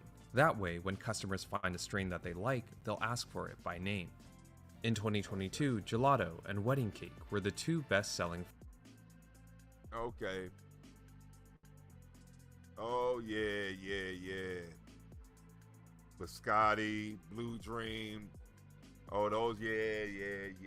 Very, dang, Blue Dream was kicking butt. Jeez. Yes. Oh, it is? Okay, well, I'll go get them. Okay. Shoot, I ain't know that. Oh, shoot, did I miscalculate that? I ain't know it was no half day. Shoot. I said I was going to go pick them up from school. Yeah, I didn't know it was a dang half day. My bad, that threw me off. My bad, everybody. I'm sorry, real life problems. Expertise. Yeah, Blue Dream was kicking butt. Flower strains in the state. A year later, consumers had shifted to Blue Dream and Biscotti. But that height if you of stock height, only the and best nobody sellers, you wanted jump anything. headfirst into a price war, peddling the same handful as everyone else. You stock too many exotics and you lose mass market appeal. Choosing strains is one thing, ensuring quality is another. Yeah, and the more I keep looking for articles, for news and things to talk about, I just keep seeing like bad pesticides, mold, contamination. Laboratories is lying about numbers just to get repeat business from the cannabis farmers. It just seems like a real shady business. And I'm not saying that street weed isn't a shady business, but I think it's a lot harder for there to be like, oh, we're the good guys, we're the white market, that's the black market, they're the bad guys. I think with everything that's been going on, it's about the same thing. Weed is weed, so you might as well go get it from a cheaper price, or the cheapest, which would be grow your own. You can't beat that price point. At the dispensary, they talking about $10 at the cheapest, but pretty much $20 a gram. How would 1 cent a gram feel for you if you grew your own? It gives you pride. It gives you a sense of accomplishment. It's a hobby. It gives you something to help pass time, gives you something to care about, gives you different things to be into.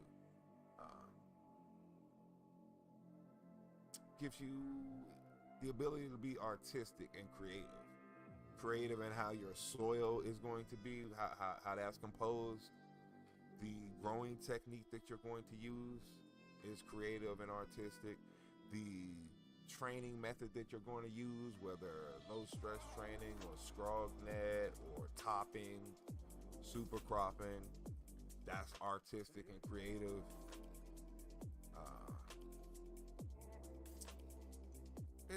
There's quite a bit that you can do that makes this artistic. Shaping the plant bonsai style, the bending, breaking of the plant, bending and shaping of the plants. That's what I'm trying to say, not breaking, bending and shaping of the plants. And then the overall final harvest. Alex, are you ready for me? Are you ready for this? How goes it? Good, how are you? Nimble Bee Genetics. Nimble Bee Genetics. Well, all right. Nimble Bee, Nimble Bee, Nimble Bee.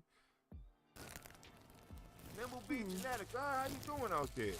I like this one. This is a cheetah. Cheetah, yeah, it has a good smell too. Sheesh.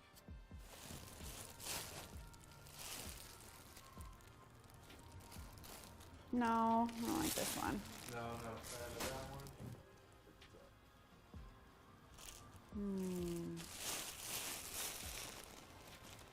How many of the Shake Shack?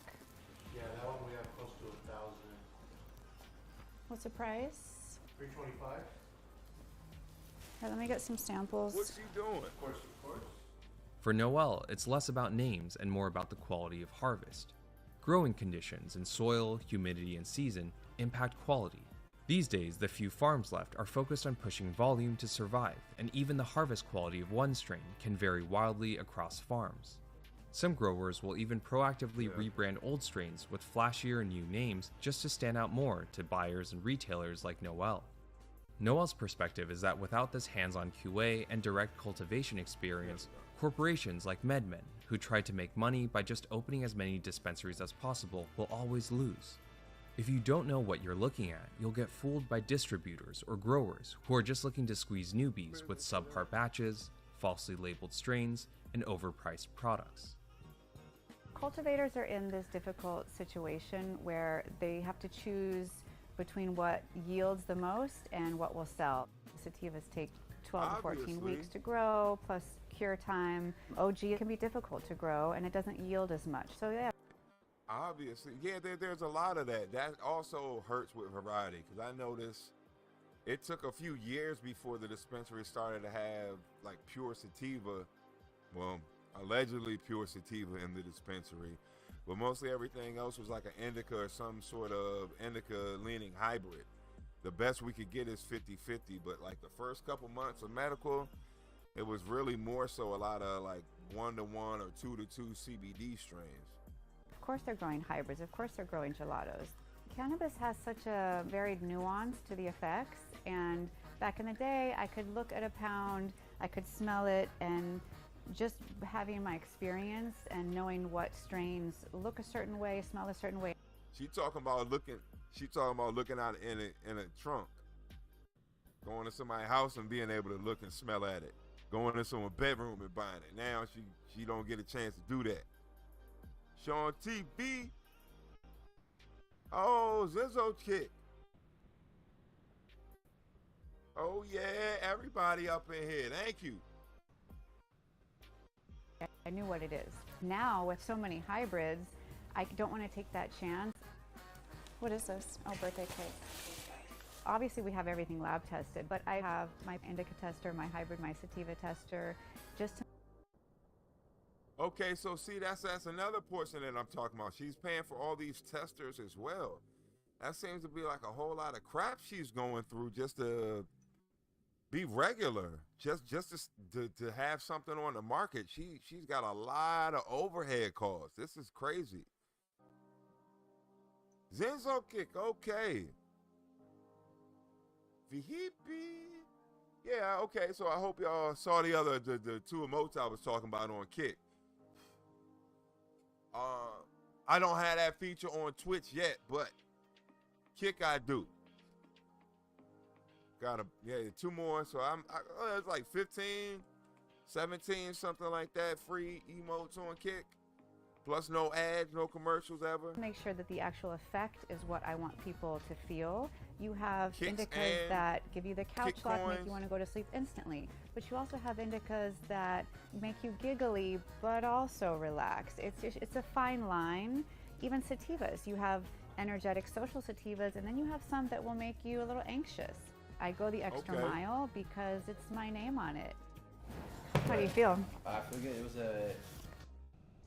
But she can only cater to that kind of market for so long. Like, there's a reason that these other companies are cutting corners and doing what they're doing. Because what happens when the market gives out? Now you kind of short. If you got $10,000 a month bills and you're only making $12,000, well, what happens when 2,000 of those people, $2,000 drops and you just can make ends meet? There's nothing you're going to be able to do. You can't repair anything. You can't innovate. So, I don't knock the idea. You definitely try to do your best, but how long can you sustain it in a business sense? There's got to be some kind of exit strategy. It gave me a lot more body high than I expected. When you start, you got to figure out how you're going to get out. Because it had like a sativa hybrid smell to it. Yeah. Kind of. But I'm getting a much more hybrid indica lean. I know I can tell by the bud and the taste it's not, but I'm getting a lot more body high than I typically get. Do you feel it in your chest? Yeah, I'm getting a lot like shoulders, behind my eyes a little bit, and it's. You don't look that high though. Well, I smoke a lot of weed now. You're smoking every day right now? Yeah, for sure. How did it taste? What did it taste like? The taste where it was probably. Okay, so she's legit giving him a real scientific test. It seemed like she's going down every little avenue to find out what the heck is kind of high he's getting off the weed. Should she buy it? Should she not buy it? You think it's a good thing? Yeah, this just seems to be like a lot. You need a pipe head, you need a tester, you need to buy a big enough amount for you to even need a tester. Then you need all these people to set up the mannequins and package it and wrap it and chop it and trim it and consult the new people that you're trying to get flour from in order to sell, and then I guess expand into edibles and vape pens and ointments and topicals and be honest. ridiculous. Yeah, that was my biggest letdown for it. I was actually curious if you had any more, because I was like, maybe let me try it in a pipe instead of a paper, see if it tastes any different. But it was pretty earthy and grassy, you know? What do you feel like doing right now? Yeah, I'm feeling very relaxed. It's definitely, I think it's a good daytime high, for sure. You gonna label it sativa? No, hybrid. I was gonna say, because I can tell it's sativa genetics, but it's a very hybrid smoking and high, for sure. Noelle inspects shipments weekly, stamping the Mecca brand on flour that meets her standards. Oh, that looks really good. So pretty, right? Yeah. That looks really nice. And it has like big nugs. Well, you know, some parts You of it- cleaned this? She sources from her own growers and longtime local farms. In a market overwhelmed by outrageous strain names and fleeting quality, Noelle's strategy is to make Mecca a mark of trust, a constant that other dispensary owners can rely on, regardless of changes in strain. But this is just her though. Okay, I guess when you make these type of documentaries or whatever, you have to focus on certain people to kind of, you know, get you emotionally attached to them. But it really, she's exposing just how bloated the whole industry is. I think in them thinking that this was going to be a $1 billion industry and trying to create it into a spin to make it a $1 billion industry, yeah, that didn't do it. That didn't put money in customers' pockets in order to make them spend and make it themselves. It was just the companies inflating it. And you can't build any industry like that. It has to be organic. It was the green rush. It was the dummy rush. And now it's over. Strain or supply. But in today's market, it's too many licenses and too many people willing to invest and throw their money away. All about value. Despite all the ambiance and curation, Noelle isn't blind. The black market is about to be 40% cheaper, and no retailer has ever survived exclusively selling high-end weed. Exactly.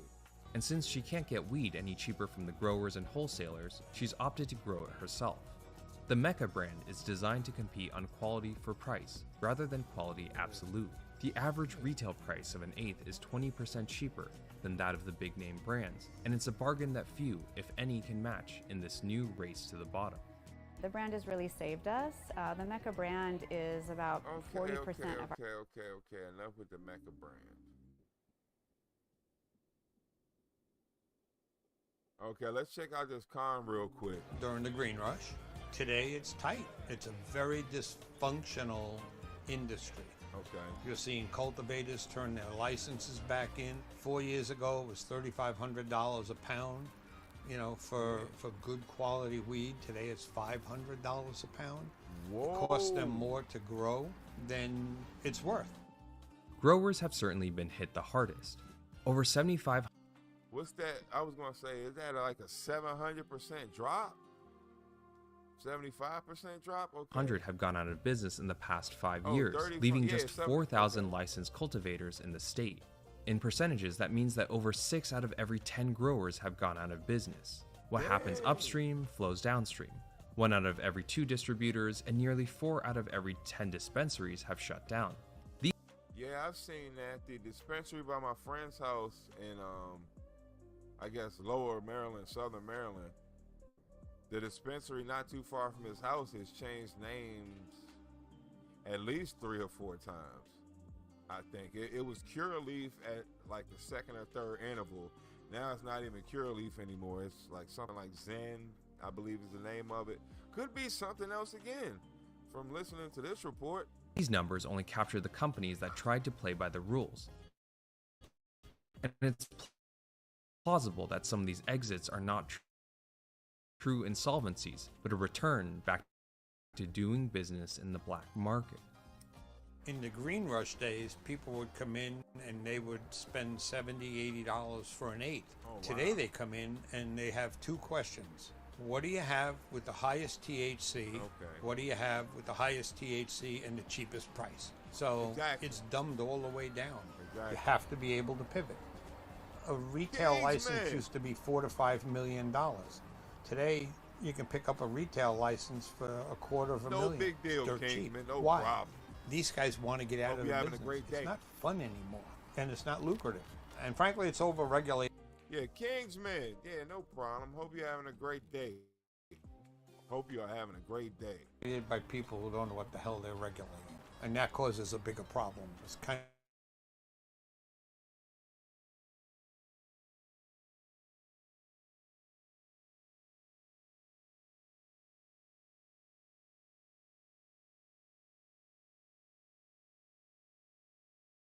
Right. Looking good. Why do I go to every store? Why do I meet with every manager? Why do I talk to all the vendors? It's Darwinism. How you doing, man? How's it going? I'm Cristiano. Jay, Nice to meet one you. of the owners. How you doing? Every single aspect of our business, What? we have to stay on top of. Only the strong will survive. Oh, no. As a Brooklyn native, Jay's a straight shooter. Oh, To him, cannabis is just like every other business, and the industry is suffering from both the practitioners and policymakers who fail to treat it like one. What's happening today is as much the result of self-sabotage as it is poor governance. For Jay, the most important qualifications are common sense, discipline, and old-school elbow grease. Basic elements that the cannabis corporations and their VCs lack. These intangibles are what he believes has kept Herba on top and would keep any business in any sector alive through a downturn.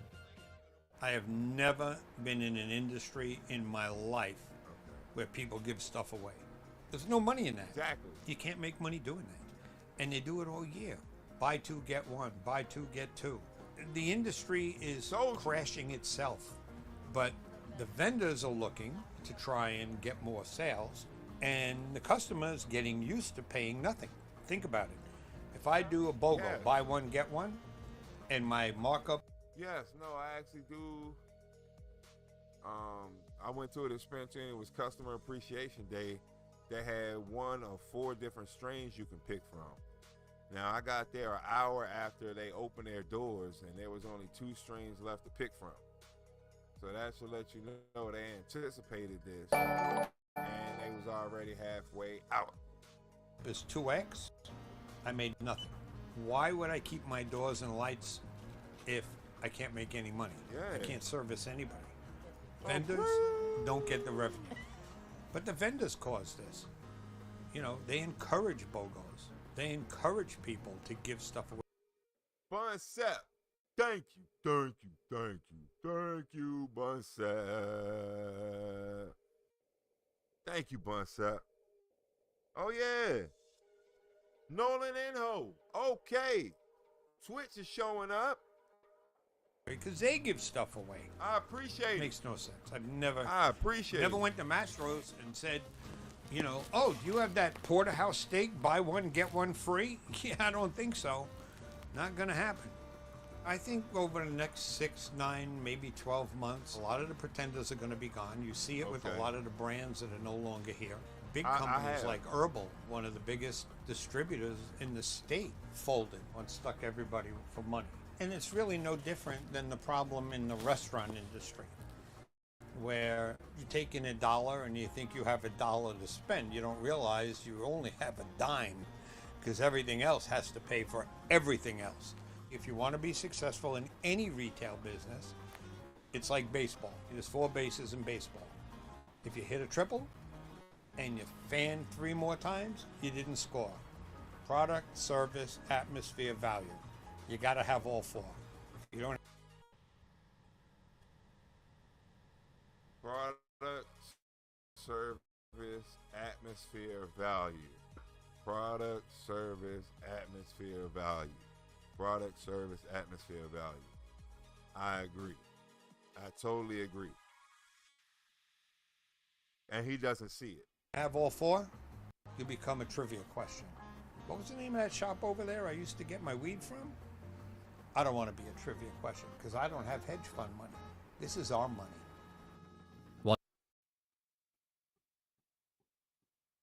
That was so impressive. That was wisdom. Show me the money, basically. That was very impressive, and he was absolutely right about that. Noel runs Mecca like a traditional retailer, where every product is meticulously vetted as an extension of the store. Wow. Jay does the exact opposite. Herba, in both name and design, is a marketplace. Products are sold on consignment, and parts of the store are subleased to brands. I mean, that looks like K Jewelers to me. Like the expensive writing and everything, like that's so high end.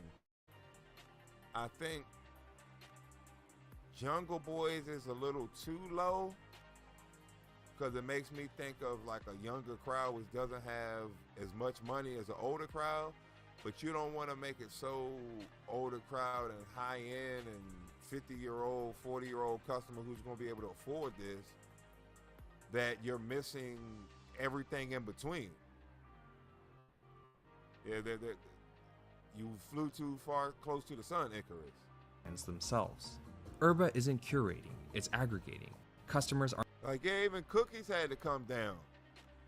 I guess in their store they're expensive, but yeah, they were ridiculous at a certain point. And now they've got deals. Aren't told what to buy. They're invited to discover it themselves. Every customer gets treated the same. I don't care if it's the homeless guy at the bottom of the ramp who's coming in to get his medicine to be able to sleep at night. Some people just want to get high. Some people have anxiety. They want to knock down their anxiety. Being a business is making sure you have something for everybody. I have something for the $8 eighth, and I've got $80 and $90 eighths for the person that wants that real perfect nug. I'm here to serve everybody, and quite frankly, we're here to take their money. Nobody should walk out of here empty. He deserved a hand clap. Because Herba runs on consignment, Jay. Yeah, he deserved a hand clap for that. That was so poetic and brilliant what he just said. Like the two little gems he dropped. That's how you run business. I totally have to agree with this gentleman. I love what he had to say. Doesn't buy any product up front. His 1,200 SKUs eclipse that of Noel's and is closer to the scale of a Trader Joe's. At Herba, brands supply their own product, and they willingly give up upfront sales in exchange for shelf space at his 4 dispensaries. Okay. There's no carrying cost or inventory risk for him, and both sides only make money when something sells. As a result, Herba is not as deeply involved in the same price war as other dispensaries. Jay's not ever worried about predicting the next hit strain, falling behind on quality control, or needing to match the competition on BOGOs. Instead, his responsibility is to bring in potential paying customers, and the rest is up to each and every brand within Herba to close the deal for themselves with whatever they've chosen to stock. You guys are good here. You guys are good to us. Yeah, well, you guys are good to us. That's what it's about. It is what it's about. It's a win-win, you know? Going to consignment, to me, was the best way to go moving forward. Okay. That almost somewhat reminds me of Kick. If you want it, you gotta earn it. You gotta have skin in the game as well. And I totally agree. I can't knock that. It's good for everybody. You gotta put in the hour. If the vendor is giving it to me on consignment, he still technically owns it. So he doesn't have to worry about, oh my God, he's never going to pay. Still ownership. Thank you for the follow. It's good for me because the vendor has control about placing orders. I'm never out of stock on product that sells. And of course, it's good for the customer.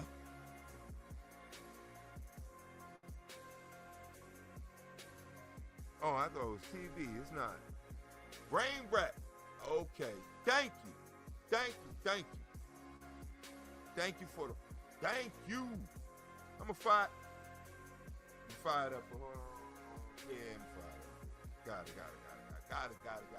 I thought I had my ball with me. I don't, but for the follow. So many follows today. Thank you, Kick. Thank you, Twitch. Thank you, Rumble. Thank you, YouTube. Thank you, everybody. All the fellow Cannabisians up in the chat. We're up in here learning about the crumbling business of marijuana. Because the customer has continuity. But it's not a walk in the park. Consignment is only possible when the shelf space is perceived as valuable. If Herba starts slipping in audience or relevance, brands won't stick around. Thus, even though quality control, stock, selection, and pricing is largely out of his hands.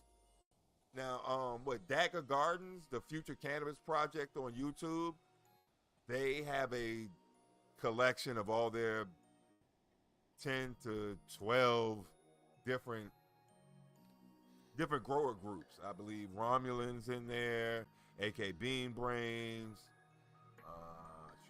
Who else is another heavy hitter?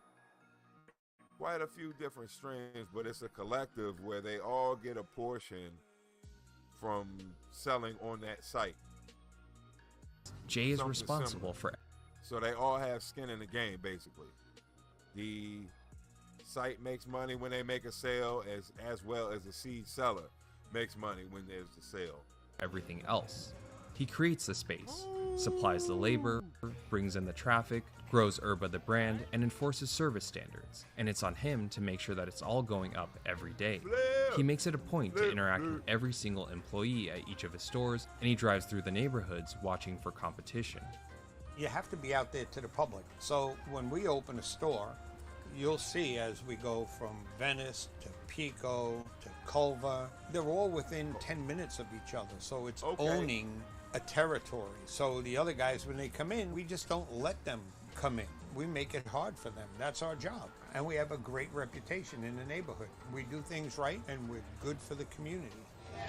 Kicking ass, There's no... Now, the main reason I always try and give us a little bit of tidbits anytime it's not focused on growing cannabis, the business of cannabis, anything that we can use to help gain us some kind of income or money. So we know about, I guess, courting different companies to basically pay and fund your video or commercial, whatever have you, for product placement. This gentleman basically owns 3 different stores within 10 minutes of each other. So I'm guessing, let's just say he's got a good portion of a 6-block radius, 8-block radius. He can help to keep people out in that 8-block radius, 6-block radius. He can become a big fish in a small pond that way also. So that's another thing to think about as far as conducting business or starting your own business. I like that part as well, that entrepreneurial spirit and how you can thrive and actually make it work. Nothing more important than the personal touch. Knowing your staff, being greeted by your staff, that they like you, and they embrace you when you come in. We'll talk football, we'll talk basketball, we'll talk going out clubbing. But it's also, when I go into a store, I know the customers. It doesn't matter what store I go to. True. The customers know who I am. There he is. Hey, buddy. Everything's good with you? How you doing? Good. Everything's great, yeah? Looks like it. But also I've worked for companies like that, and it almost kind of gets annoying. You like it when he goes away because he almost makes it like a circus. And so it's a lot calmer when he's not there, and it gets very hectic when he is there. It almost becomes a publicity stunt. So I guess it's good for him to kind of show his face, but it's also, I guess, discouraging for the people who work there. I guess depending on how he carries it, but I know sometimes that can be overbearing. Happy 420. Anybody can sell weed. Every dispensary in town sells the same thing, but you have to sell the experience, and part of the experience is I know the owner. Before Herba, Jay spent 3 decades running restaurants across. That's something that would definitely happen at DC Brow. The owners would be there on the weekend. His wife, his kids, his dad would be there, his mom. So it was definitely a family affair, and I definitely think that helps. And that would make it, I guess, tone down on the atmosphere of everything. Once you make it kind of more family-oriented, more community-oriented, the riffraff won't want to come in and ruin that. They'll be outnumbered, basically. Across LA. In his 20s, he worked in Asia for his family's import-export business. He's never touched weed, but I like him much better than the other guy. He's never smoked weed. He's never touched weed. I like him a lot better than the lady we were watching earlier. She seemed to basically, I guess, be the one to do the quality control and set everything up, but that seems very costly. This gentleman is putting as much risk as the other company is, and this seems a lot better business plan for everybody. he knows numbers, he knows people, and he knows how markets move. I'm not a cannabis user. I never was. Customer asked for help on a product, and I just turned around to her and I said, lady, I'm the last one you want advice from on this stuff. Because my job is the green in the register. That's what I deal with. That's what I like. That's how I take care of it. Green in the register. To Jay, the problem is not the existence of the black market, it's that the city has let them thrive, while taxing the very few that are left playing by the rules. In LA, legal... I would have to agree with him. That seems very true. That if you want people to go in a certain direction, you need to cut off the options and lead them in that direction. But they haven't been tough on crime, and they've basically made legal cannabis more expensive. Yeah, that's not helping anybody, really. Cannabis has become the I'm sure that's not what they expected, and I don't think that's what was promised either. exception, not the norm. There are almost 10 times as many legal trap shops selling weed under the table today than there are legal dispensaries in the city. Literally, I could take a... I agree with you, Flip. But with any business, once it starts to become lucrative or people see there's a way that it can be regulated, you might need a permit for something, they'll go for it. Even in my lifetime, I was born in 1977. The newspaper went from something that kids did to basically preteens did, like 11, 12-year-olds did, to then adults did, to now who gets the paper anymore? It's all on the internet. So with any of these industries, I think they'll start out where you can make a profit, and then they start to get more heavily regulated. People come in and tax you and permit you, and you need security this, and we need to set a price, and it happens with beers, happens with hemp. Everything, it is pretty dumb. You would think it would be the exact opposite. The price of things would go down.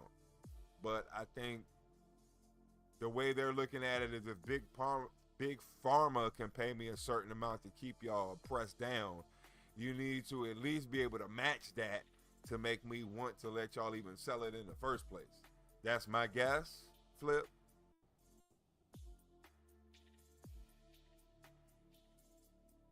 Yeah, people delivering it.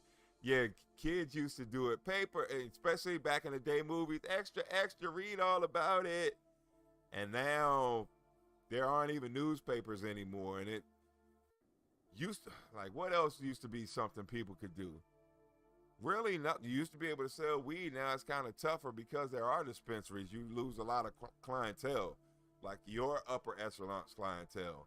I guess it would be the mid-level dispensary purchaser, but for a street level dealer, it would be like the upper end for you, like the people who are willing to spend like $300-400 a pop per sale. So yeah, I that's really what it seems like comes in, is you have to have a paper trail, all from certified and regulated businesses in the first place. Everybody's trying to sell a premium product. You want to claim to use a premium product. You need to pay a bunch of people to use the premium product. And I guess that's why things aren't cheap.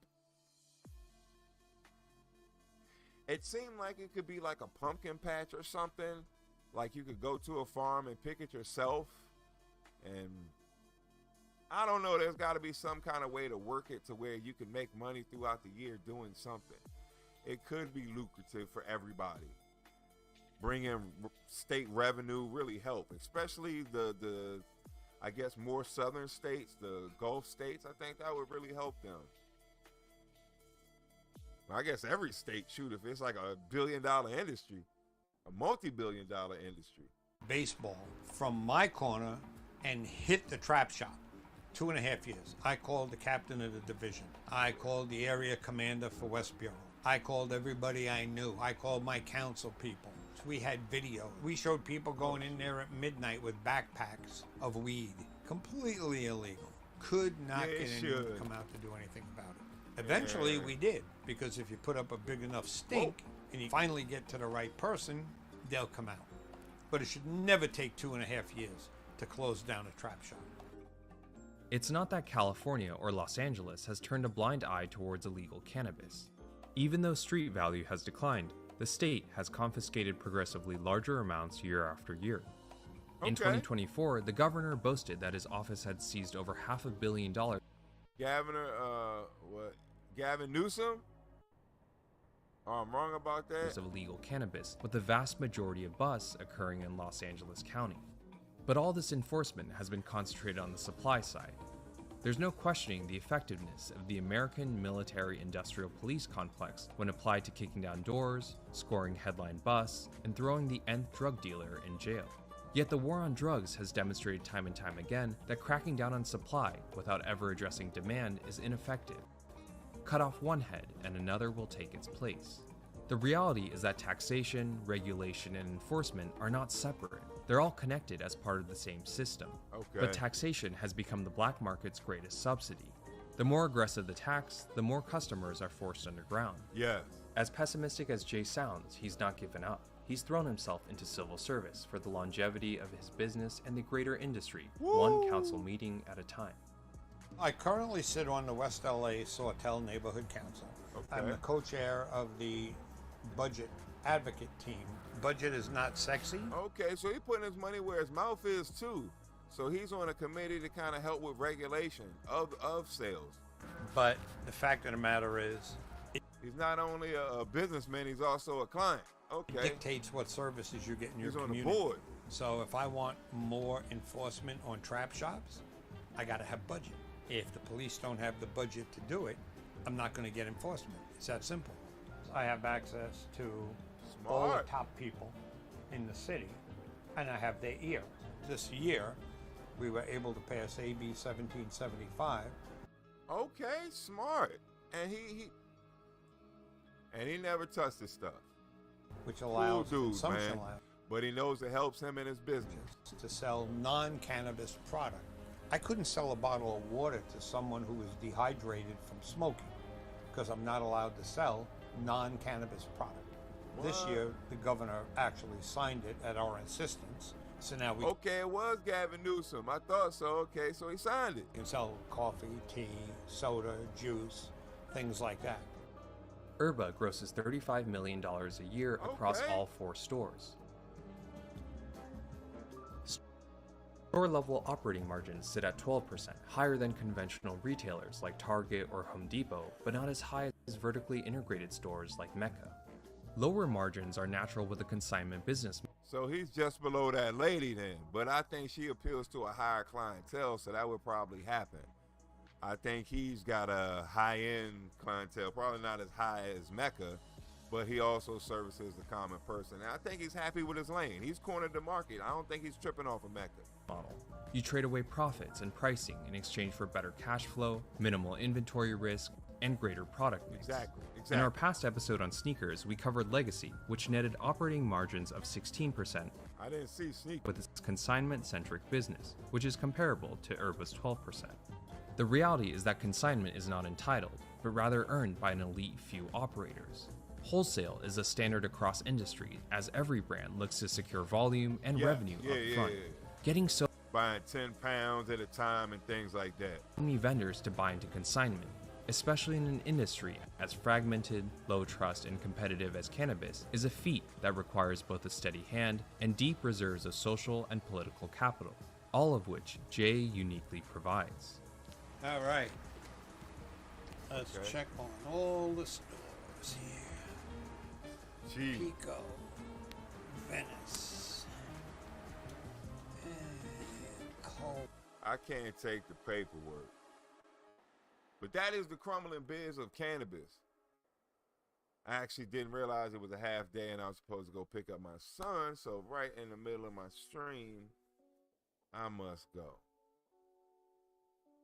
Thank you everybody for showing up. I will be here tonight. Like I said, 1 or 2. I will be here at 6 p.m. Monkey Biz Monday. Tuesday. Yeah, I know. That was on purpose or whatever. Thank you, Expertise. Thank you, Flip. Thank you, James. Thank you, Vahipi. Thank you. Phew, there's too many people for me to remember. I'm struggling so bad. Yeah, I will see you in a couple hours. I will see y'all in like 4 hours, less than 4 hours. In 3 hours and 45 minutes. Y'all have a great rest of the day. Enjoy the rest of your work day. Hope I can help. I hope that wasn't too boring. I was trying to convince you to grow your own. I was hypnotizing you into grow your own, grow your own, grow your own. So thank you. Thank you, everyone. Have a great day. I will see you in the evening. Monkey Biz.